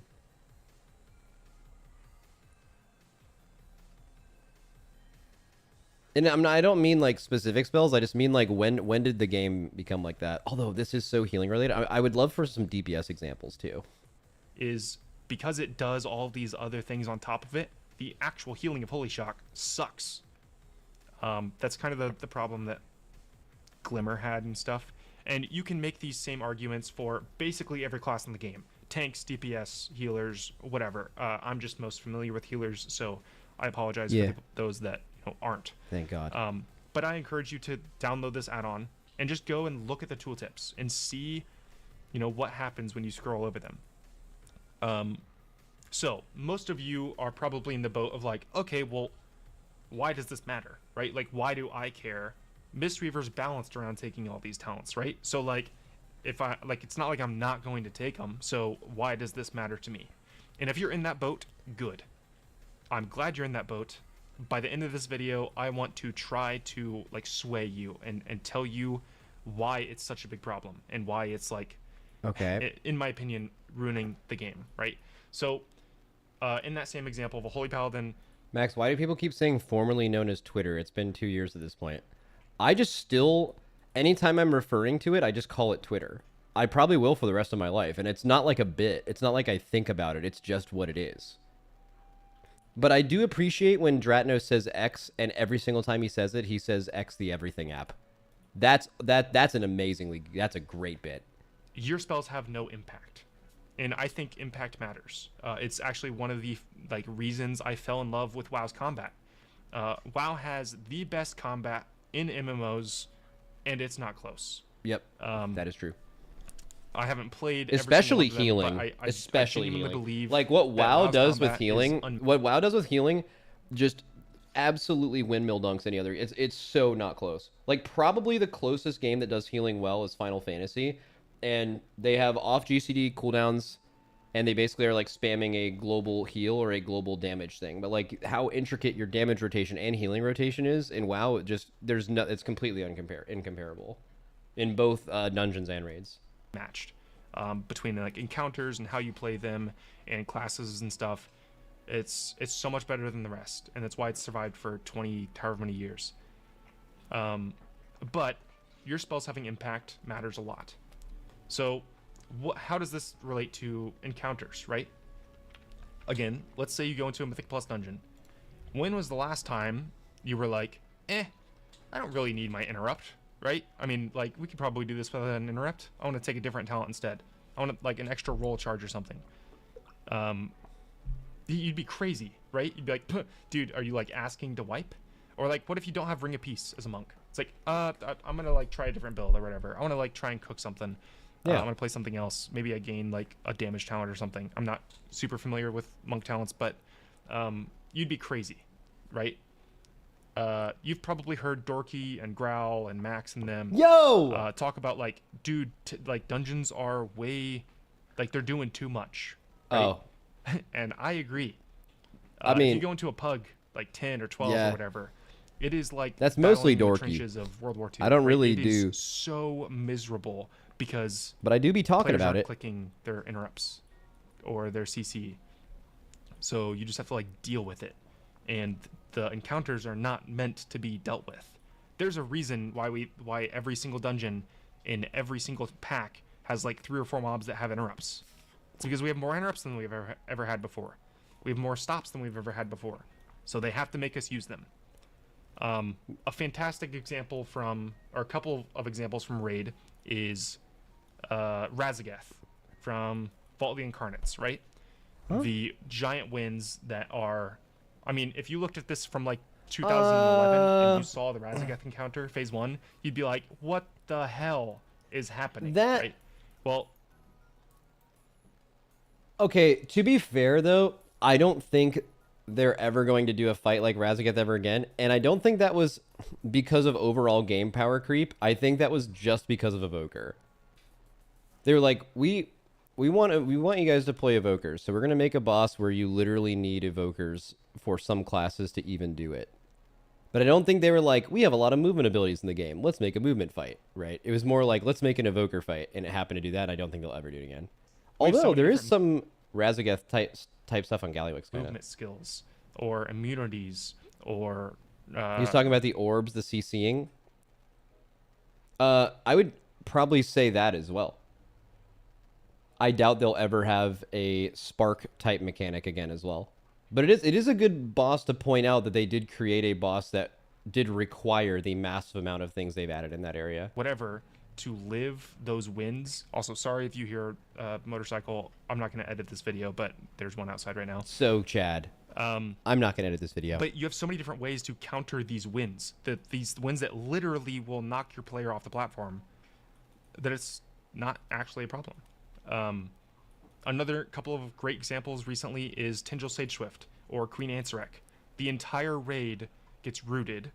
On Tindral, like, some of the root sets would get deleted by those dragon raiding mechanics or whatever if you didn't, if you didn't do Tindral. Imagine Queen Ansarek, every other root set just got, like, deleted by some poison or something on the floor, right? But you still had to break the roots. Well, why would they design a fight like that, right? You don't have enough damage to break the roots before you have to move from these giant beams that one-shot you, or poison that will kill you in like 2 ticks. So, like, what are you supposed to do, right? Well, every class in the game has a root break, aside from like priests. And I think they have kind of lost. Yeah, that is interesting, actually. Like in Tindral, they wanted you, they punished you for breaking it, and then in Nerebar Palace, one raid later, they gave you a root mechanic just like Tindral, but didn't punish you, which kind of implies, like, at least in the week that we killed it, if you wanted to AoE all of those roots in P1, I don't think you would have killed it. It just did too much damage. And, like, like you would have, so like the fight was designed for you to actually root break all of it. So this is definitely a good point. The scope of like what a class can have, and they have expanded those boundaries and expanded those boundaries and expanded those boundaries, and a large like contributor to that is the Dragonflight and the War Within talent trees. Yeah. I mean, yeah, that is the big. I guess when we were asking the question of like when did this happen? When did this start? This whole argument, it's kind of been happening forever, but the biggest jump, I notice personally that this is so much different, was the talent trees. That is certainly the biggest jump in that area. And then hero talent's kind of secondary by focusing on a few specific abilities, but I think hero talents are much less egregious. I also still think the talent trees are good for the game, by the way. I know some people are like anti the new talent trees. I think the new talent trees are better than what we used to have, but I do think it also has contributed to this problem. Like you can kind of see it. Remember when they first came out and like you were probably just looking at your class's tree and you're like, wait, these things used to be spread out and now I can have like all of these things? That seems broken. Well, every single spec in the game was saying that. So when every single spec in the game is saying that, the game is also like getting power crept or more complex, right? To fill out 31 and 30 points that you can also swap between. So like I have a bunch that are not Dude, young clicked as well, Squilliam. right? What a how are you fucking supposed to 2 years right there. Fill out that many talent points. I just shouted us up. Well, you have to give them literally everything and then some, right? Renewing Mist didn't always have this many things affecting it, but it kind of has to now because you need 30 different things to fill out your talent tree. So, in my opinion, and while I was on the record saying that the talent trees are sick, they were new, there's a Quick, Max, please also give me Parasite. Win credit, boy, I love you. lot to learn. But really, I think these talent trees are a mistake. like real shit. I think they're way too big. The idea behind swapping talents on a fight by fight basis or a dungeon by dungeon basis, I think about you. that in theory is really cool. I think they have completely missed and like widened the scope of these talents to effectively. Okay, just, so talent like, trees these are too aren't big. Just talents. These are classes. You are like selecting your spec in this talent, and it's I think it's causing a lot of problems when it comes to encounter and class design and stuff. We're getting a little bit I looser think here. These talent trees need pruned, like massively. So that What would that look like, though? I think it'd be hard to go back from this. Like, what pruning these talent trees most likely ends up as is they bake in a lot of the basic shit, and then they make just less total choice nodes. But then, like, you're still effectively getting the same thing. Like, a real pruning would be like you're losing a lot of interactions and talents, and they're making the classes more basic. I find it really hard to believe that they would go down that route, especially because some of the things you'd remove from this talent tree are things like Renewing Mist and some of the basic stuff you get here at the top, Enveloping and Renewing Mist and Life Cocoon and all these, like, basic ones. But, like, that's a lot of people at max level forgetting why these are like this in the first place, and it's because of the leveling experience. So, like, it's very intentional during leveling that, like, you get level 2 and you get this, and you get level 4 and you get this, right? And that's why those things are near the top. It's to merge the leveling experience and the endgame experience.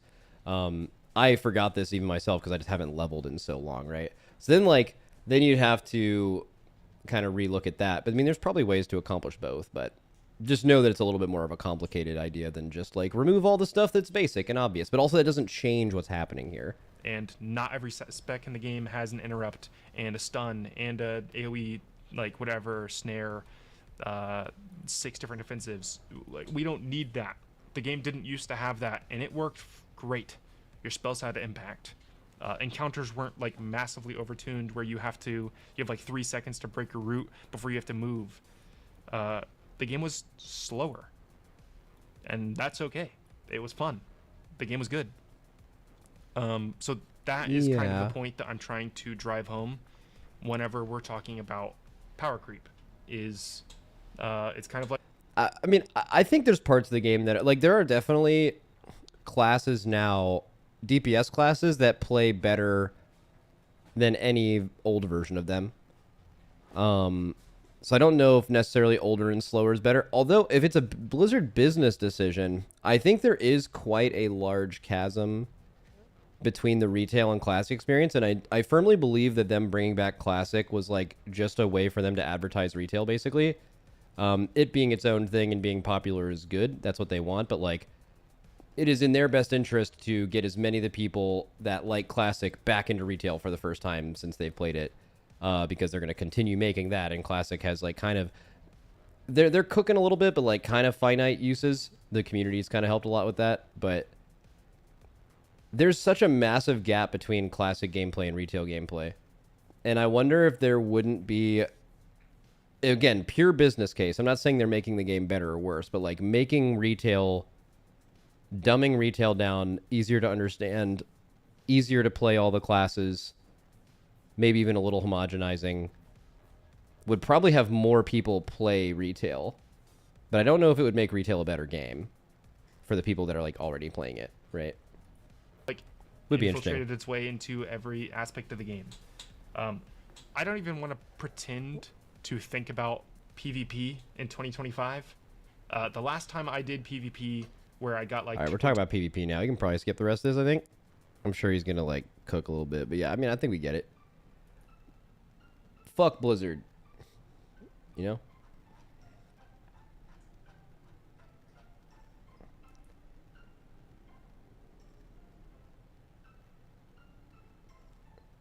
And Walmart.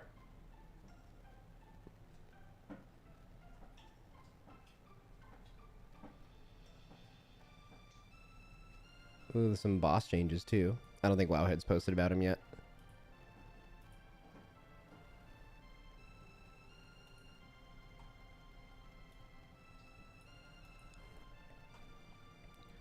Max, when is the class tier list with the guide writers? They're not usually guide writers, but I don't know. When did I do it last time?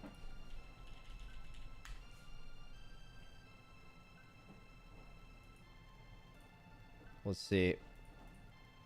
Going backwards. So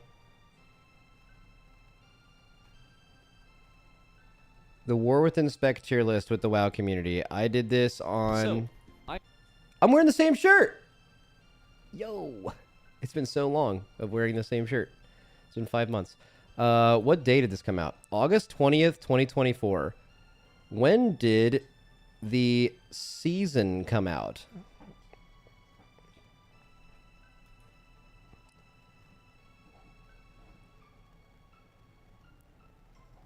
Does anyone remember when when the season came out? Early September. So I mean, to answer your question, I'll probably do this in the next couple weeks. I still think the patch is like coming together, like balance is coming together on the PTR a little bit.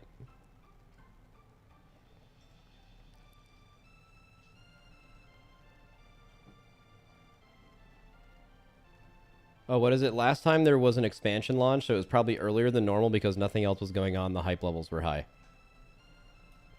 Oh, that is true. So true.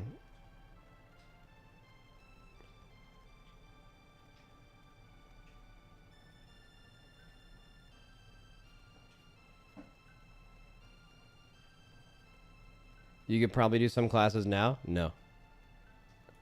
Oh, someone asked me this question earlier, and I wrote it down because it was not really relevant to the video. But they said, "Hey Max, do you think doing higher keys equals better raid performance? Does it make you a better raider?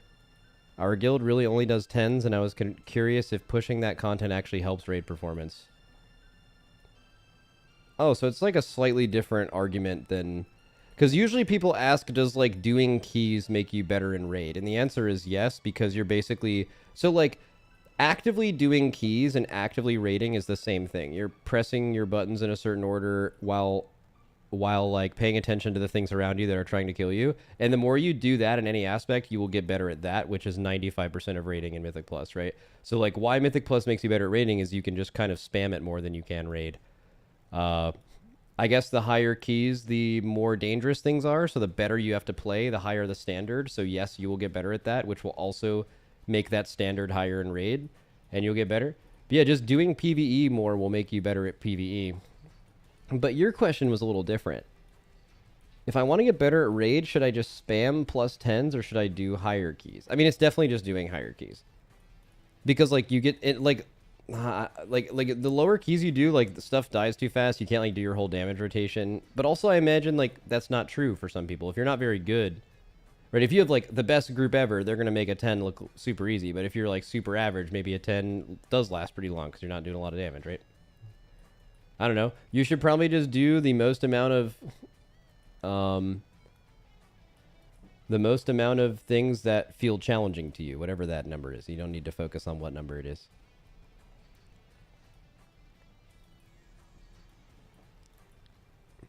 PvP makes you better at your class? To some extent, yeah. Like if you want to get better at PvE, I would, if I was a doctor and I was prescribing you medicine to make you better at PvE, I would prescribe you an infinite amount of gameplay in PvP, like Mythic Plus or Raid, like PvE things. And I would never be like, you should PvP to understand your class better. I think every minute spent in PvE is more valuable than PvP, and you want to get better at PvE. But I don't think that like that time is irrelevant. Like, you'll definitely get a little better. But I think if you spent that time in PvE, you'd be getting more better.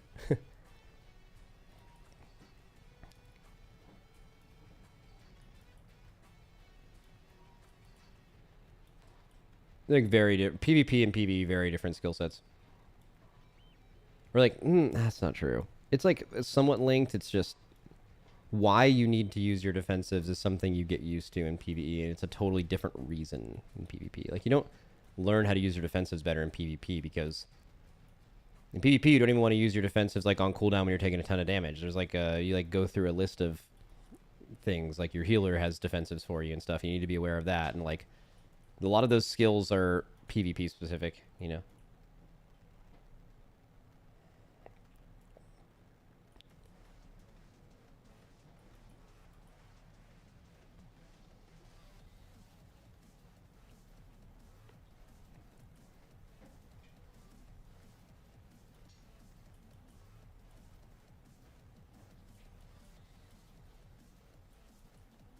PvP helps you learn your class more and getting used to using your abilities under pressure. It's not directly transferable, but does help you learn your class. Yeah, I mean, maybe I'm just thinking because like I did PvP some in WoW, and like maybe I'm just like underrating that time that made me better. Like I don't know, like let's say you're not used to using Ring of Peace, but you use it a few times and you like in PvE and you get it. Same thing with like Disable and stuff like that. I would say like, maybe in like the race it's good to have some PvP experience because like if you're in another guild and you're going into a boss, you would know that you would need to paralyze or do some kind of like dream walk or some weird shit to this ad because you saw a video of someone doing it. But like we're the people who are in the videos, right? So like to come up with some kind of unique things, you kind of need to know like your entire class's toolkit and what you're capable of doing. But I think it becomes less important the more you have like actual like examples of it happening.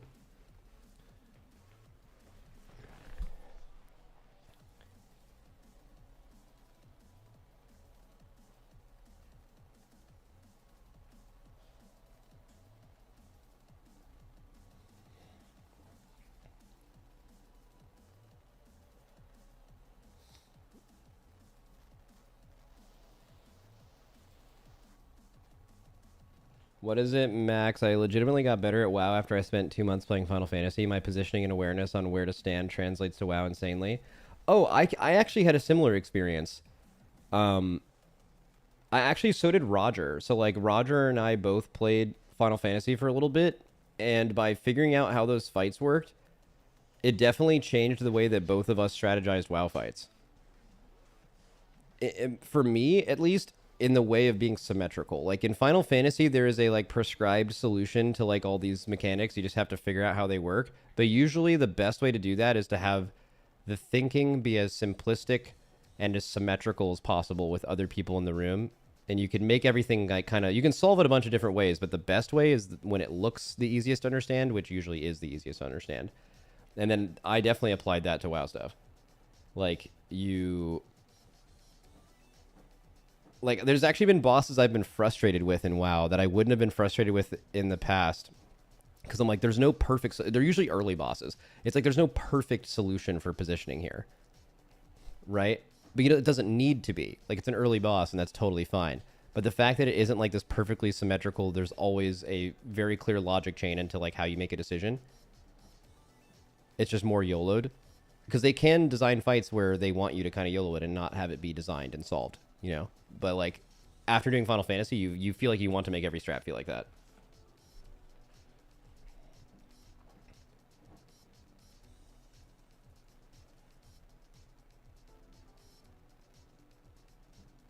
I think playing all video games makes you better at video games too. Yeah.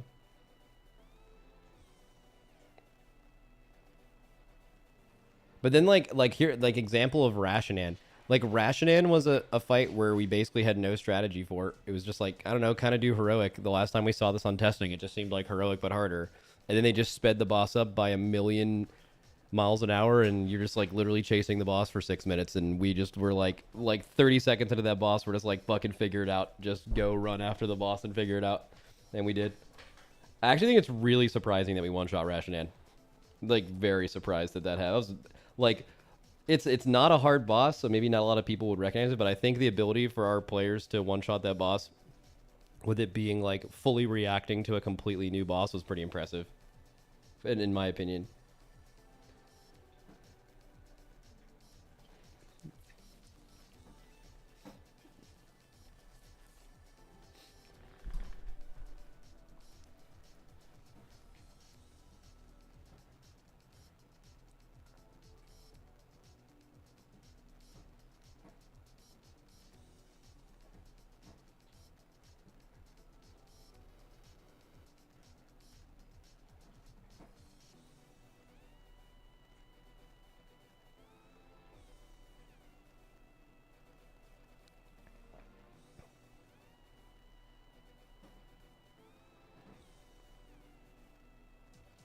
I can't wait for the Race to World last streams again. This is going to be peak.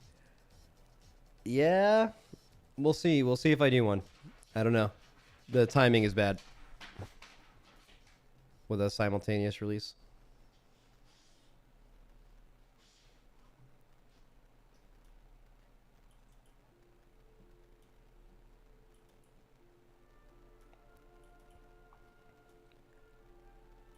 Weird question. Do you think if you didn't one-shot it, it would have taken more attempts just because of trying to cook the fight? Nah. If we didn't one-shot Rashinan, it would have been really unfortunate, though, because it was so different that I would probably want to wait, like... I don't know. If we wiped it, like, 2%, I would just be like, I don't know, you guys, just pull that again and we'll kill it. But, like, if we wiped it, like, 30%, I would want to, like, take, like, 3 minutes, get our big wig timers updated, maybe think about how we deal with some of the lineups... And, like, basically we would have killed it in 2 pulls, but those 2 pulls would have been 5 times longer than 1 pull. It would have been really unfortunate because we probably would have, like, tried to science it out more. Sometimes you need to know when you just pull again versus try to think about it too much. But then, like, the punish there is, like, you wiped it 2%, but, like, there was a lot of things that went wrong. So, like, you can just pull again and be like, we'll just kill it next time. But then, like, then you can end up pulling it in 5 pulls, and then people are, like, upset. Or you can just take an extra, like, 5 minutes before you pull again, and then you definitely one-shot it. There's a lot of give and take on exactly when you should pull and when you should think.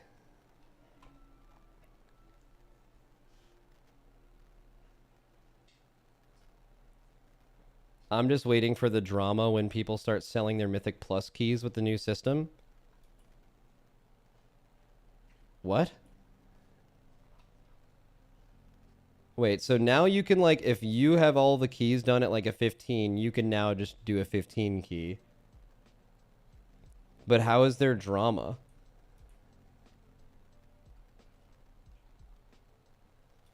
No Depleto sales? Bro, people already do sales. Why is there any drama about that, though? People do sales right now. It just makes doing sales easier.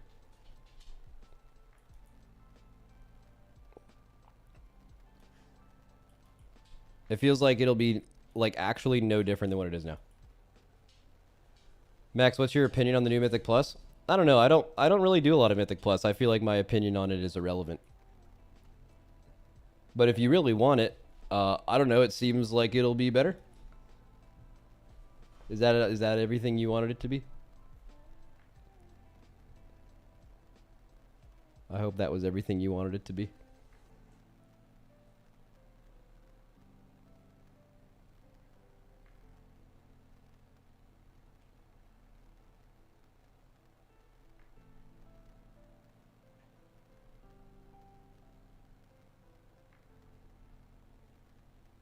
Bad take, Max? Shit. Alright, alright.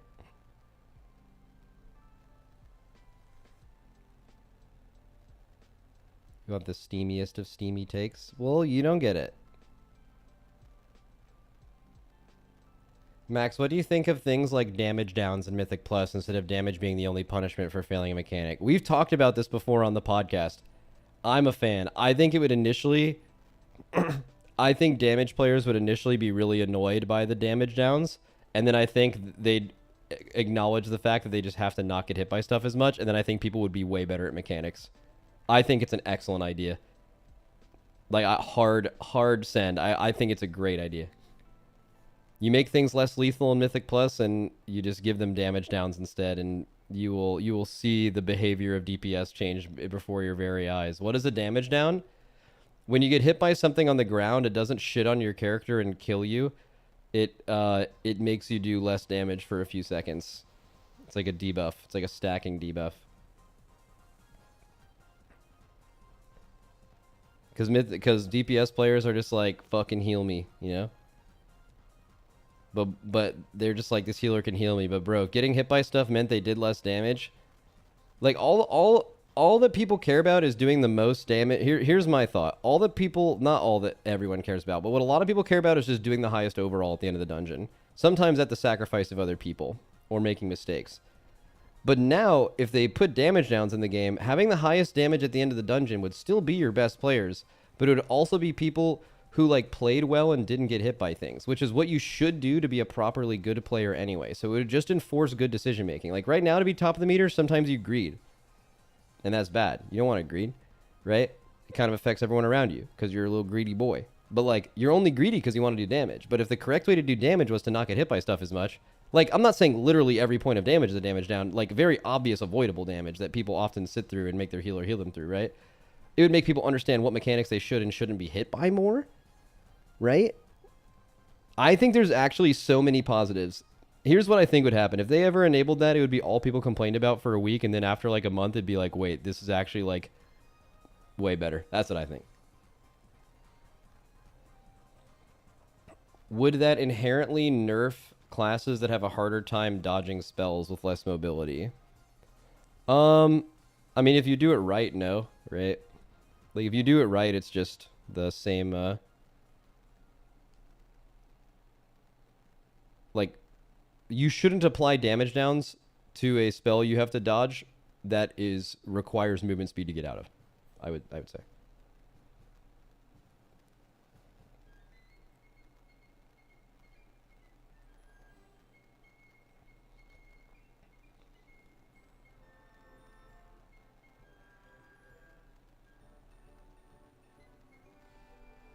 This also goes against the Trinity. They'll never do that. Well, it doesn't really go against the Trinity because, like, you can still have stuff be punishing to your health bar, but it also makes things less punishing to your health bar, which is something that healers kind of want now. You want things to be less one-shotty, right? Well, if stuff just by default did like less damage but had other punishments that would, you know, there's a trade-off that makes. I'm not saying I don't have it fully worked out in my head. I just think it's a concept that could work for sure.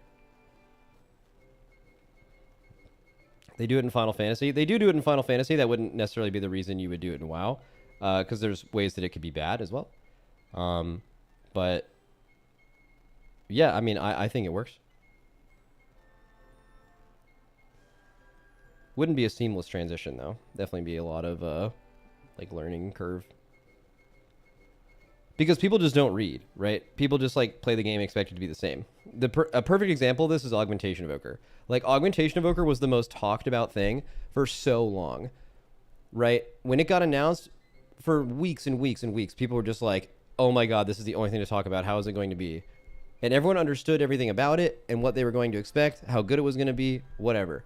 And then the patch came out, and none of that mattered because you realize that if you are someone who's paying attention to discourse surrounding like public test realm stuff, you are a part of the like 5% of the, like the information economy that's actually spread. Like people weren't inviting AUGs to groups in the first week because on details they were doing like negative damage. Even though they were actually topping damage, details didn't show them topping damage because it doesn't do that. And people didn't understand it was a support class, and they were like, evoker, bad. And they just stopped dividing all evokers because no one pays attention to information, right? So if they did damage downs, we'd be talking about it for a while as this crazy thing. And even if it was determined that it was good, people would still log in and hate it because they don't know why they're doing 0 damage. They'd post to Reddit, am I bugged?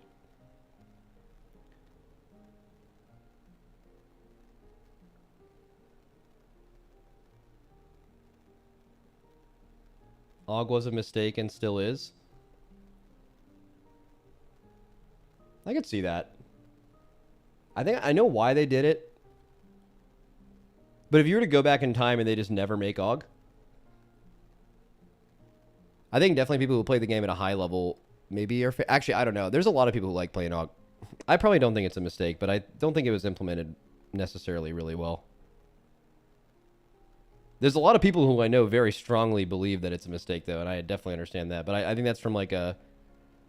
I think usually that's a pretty narrow perspective of the game. Not saying that you saying that makes you have a narrow perspective, but like I know a lot of people like me and like a lot of you that do have a perspective that is basically just the way they see the game. How it's hard to not, right? You do that. But I think that it was very, very good for a lot of the people you'd never hear from in Twitch chat or Twitter.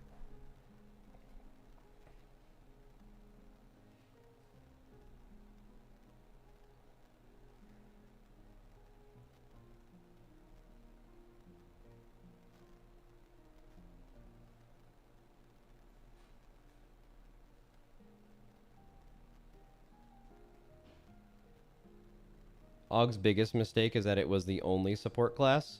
See, I've never really understood that take because like people were mad that it was there at all. Like they were mad that it was taking their dungeon spot for so many years. AUG is just the only class you can play in dungeons now. It requires one support because it's so good. And they're like, well, it's not AUG's fault. There should just be more of them. It's like, really, the reason you're mad is that spot is gone for you.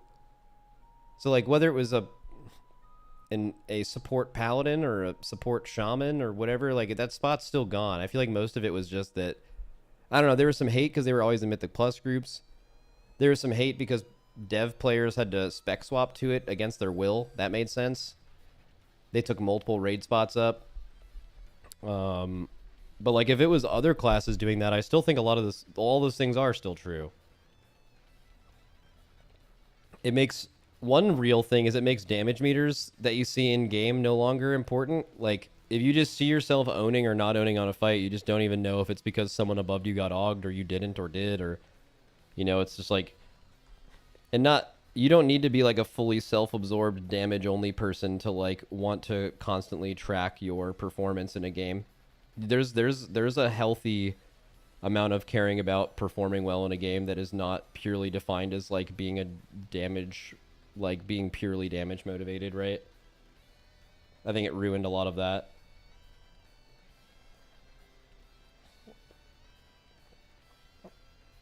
Nah, I check that shit in logs to make sure I'm actually owning. Well, unfortunately, logs have also never been correct with augmentation. Actually, they were for a very short amount of time years ago. Max, speaking of, what do you think your worst take is? I don't know.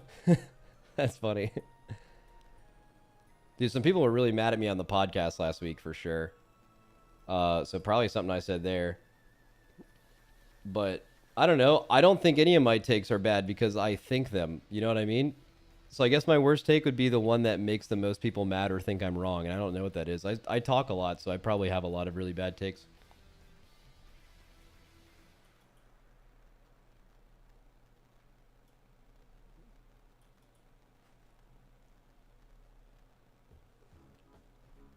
Oh, that's funny. The worst take was how you pronounced my name. And it's the guy who had the Patreon question last week.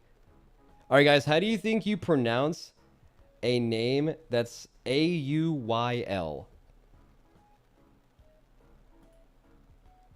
It was in our Patreon question last week. How would you pronounce that? I thought it was oil.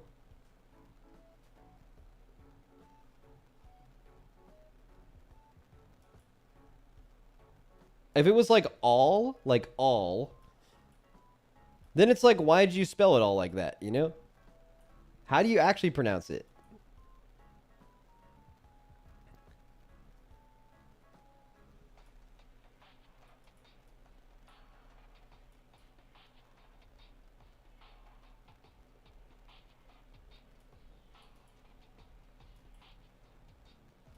I remember one take that people got kind of mad at me about. It was during the last Race for World First Q&A.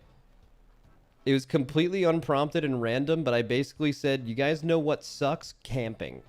And there was a lot of people in chat that were like, I can't believe you fucking said this.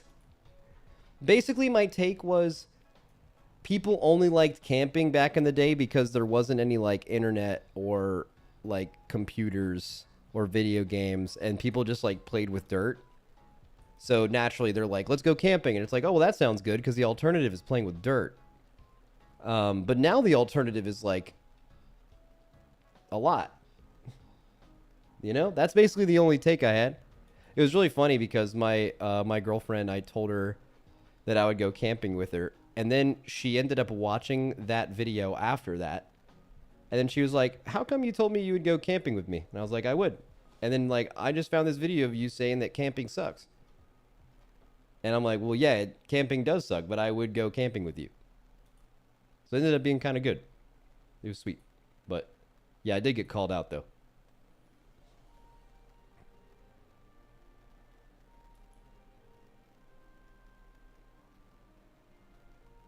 I would sleep in the dirt with the bugs.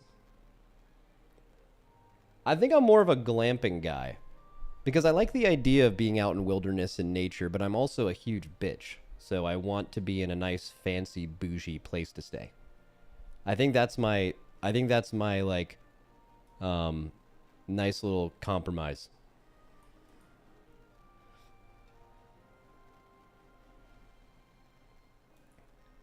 Never heard that term before? Glamping? Yeah, bro, check this out. Glamping. Dude, believe me, when someone first said this, glamping, I was like, there's no way I'm Googling this on stream, because it could just be such a, like, it could be some sex term or something. But no, let me hit you with the Google images. Like, this is what glamping is. It's like, it's just like fancy camping. You're just like camping, but it's all fucking nice. You know what I mean? Dude, it's crazy when I minimize my Firefox, it just shows Thune's beat up head. That's insane. That's not camping, that's a fucking Airbnb. Oh, dude, you know what I think would be a great bit? Would be to do glamping, but then like tell people that you were camping. Like, yeah, dude, we just got done camping for like 2 weeks. It was like super tough. And they're like, where'd you go? And it's like, oh, you want to see pictures? And then you just show them pictures of like the most luxurious experience ever, but just imply that it was very brutal and hard to get through and that like camping's really tough. But they're a camper, so that's going to drive them fucking insane.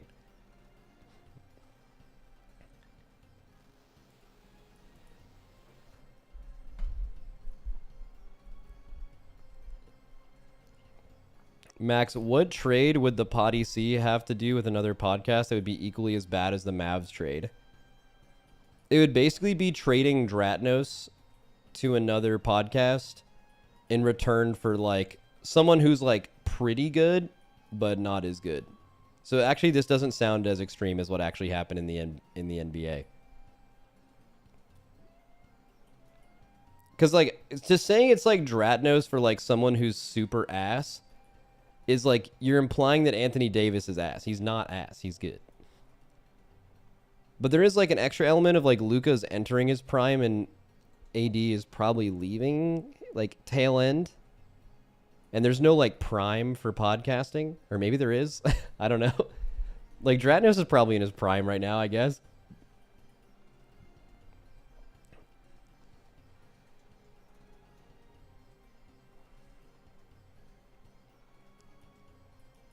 Dratnos is definitely entering his prime. Dude, so true.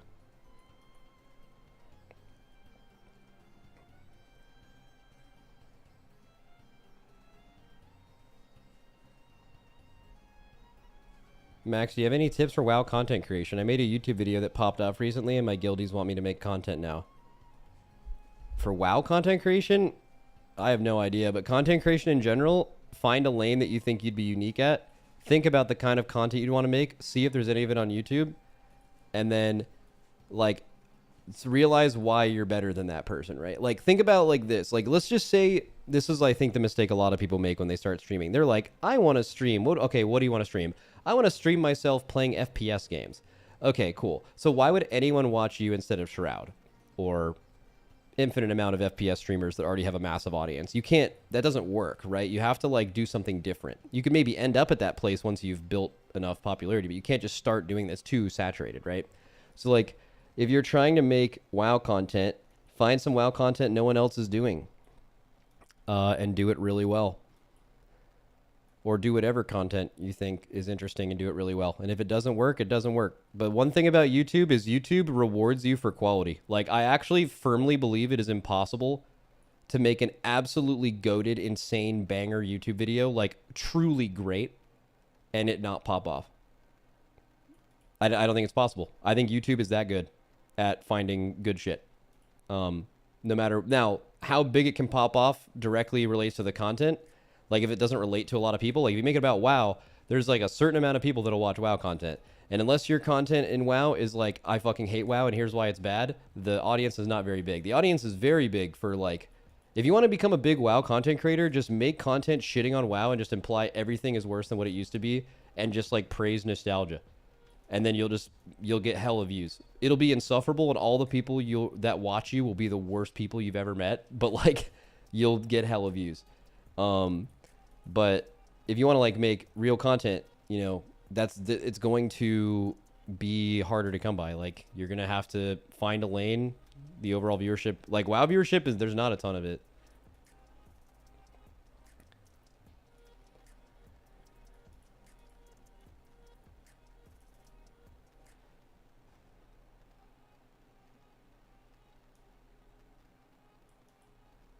There's one that everyone, like, new WoW content creators pop up all the time, though, and are really popular.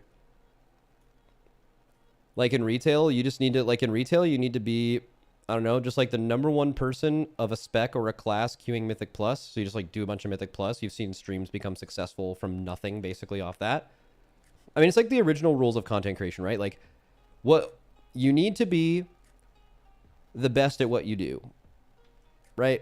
So, the best mage in Mythic Plus, or the best warlock, or the best rogue, or whatever, or among the top, or competing for those top ranks. That's one thing. Or you can just be infinitely fucking entertaining, right? You could be someone who is just funny as fuck, and people want to watch you because you're funny as fuck. That's a thing, right? And a lot of other stuff are kind of hard to, or you can like get a big boost from other people. Like, for example, if you were like Asmongold's friend or something, you'd have a bunch of people that would tune into you just by default. You get a big boost, you know, but then you'd have to pave your own way. Or be a very attractive female. Yeah, or dude. You'd be a super attractive dude too. I mean, there's a lot more guys on Twitch viewers, so like I guess your potential cap on being an attractive girl is like higher than like an attractive dude, but I bet if there's like an infinitely attractive dude, they'd have all kinds of women watching them actually. There's just less of them on the platform.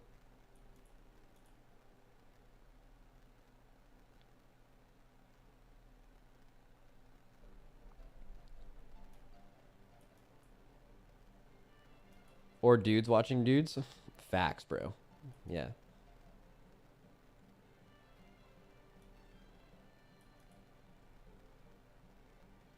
I don't like when people type that though. The or be a very attractive female lol thing. You could just be saying that, and that is kind of true, but also usually when people type stuff like that, you can kind of tell the way they feel about women a little bit. Maybe not a huge fan, you know? It's so easy for women. You just gotta be hot and just go on Twitch, and it's fucking easy. My life's so hard. For them, it's so fucking easy.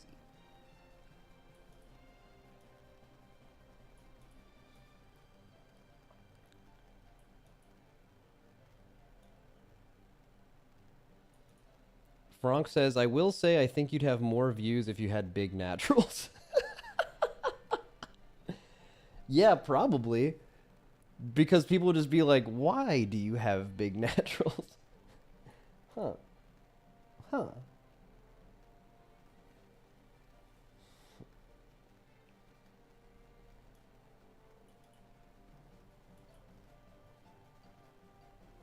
We are dangerously close to stream ending. I can feel it in my bones. Oh, good point. I actually totally forgot about that.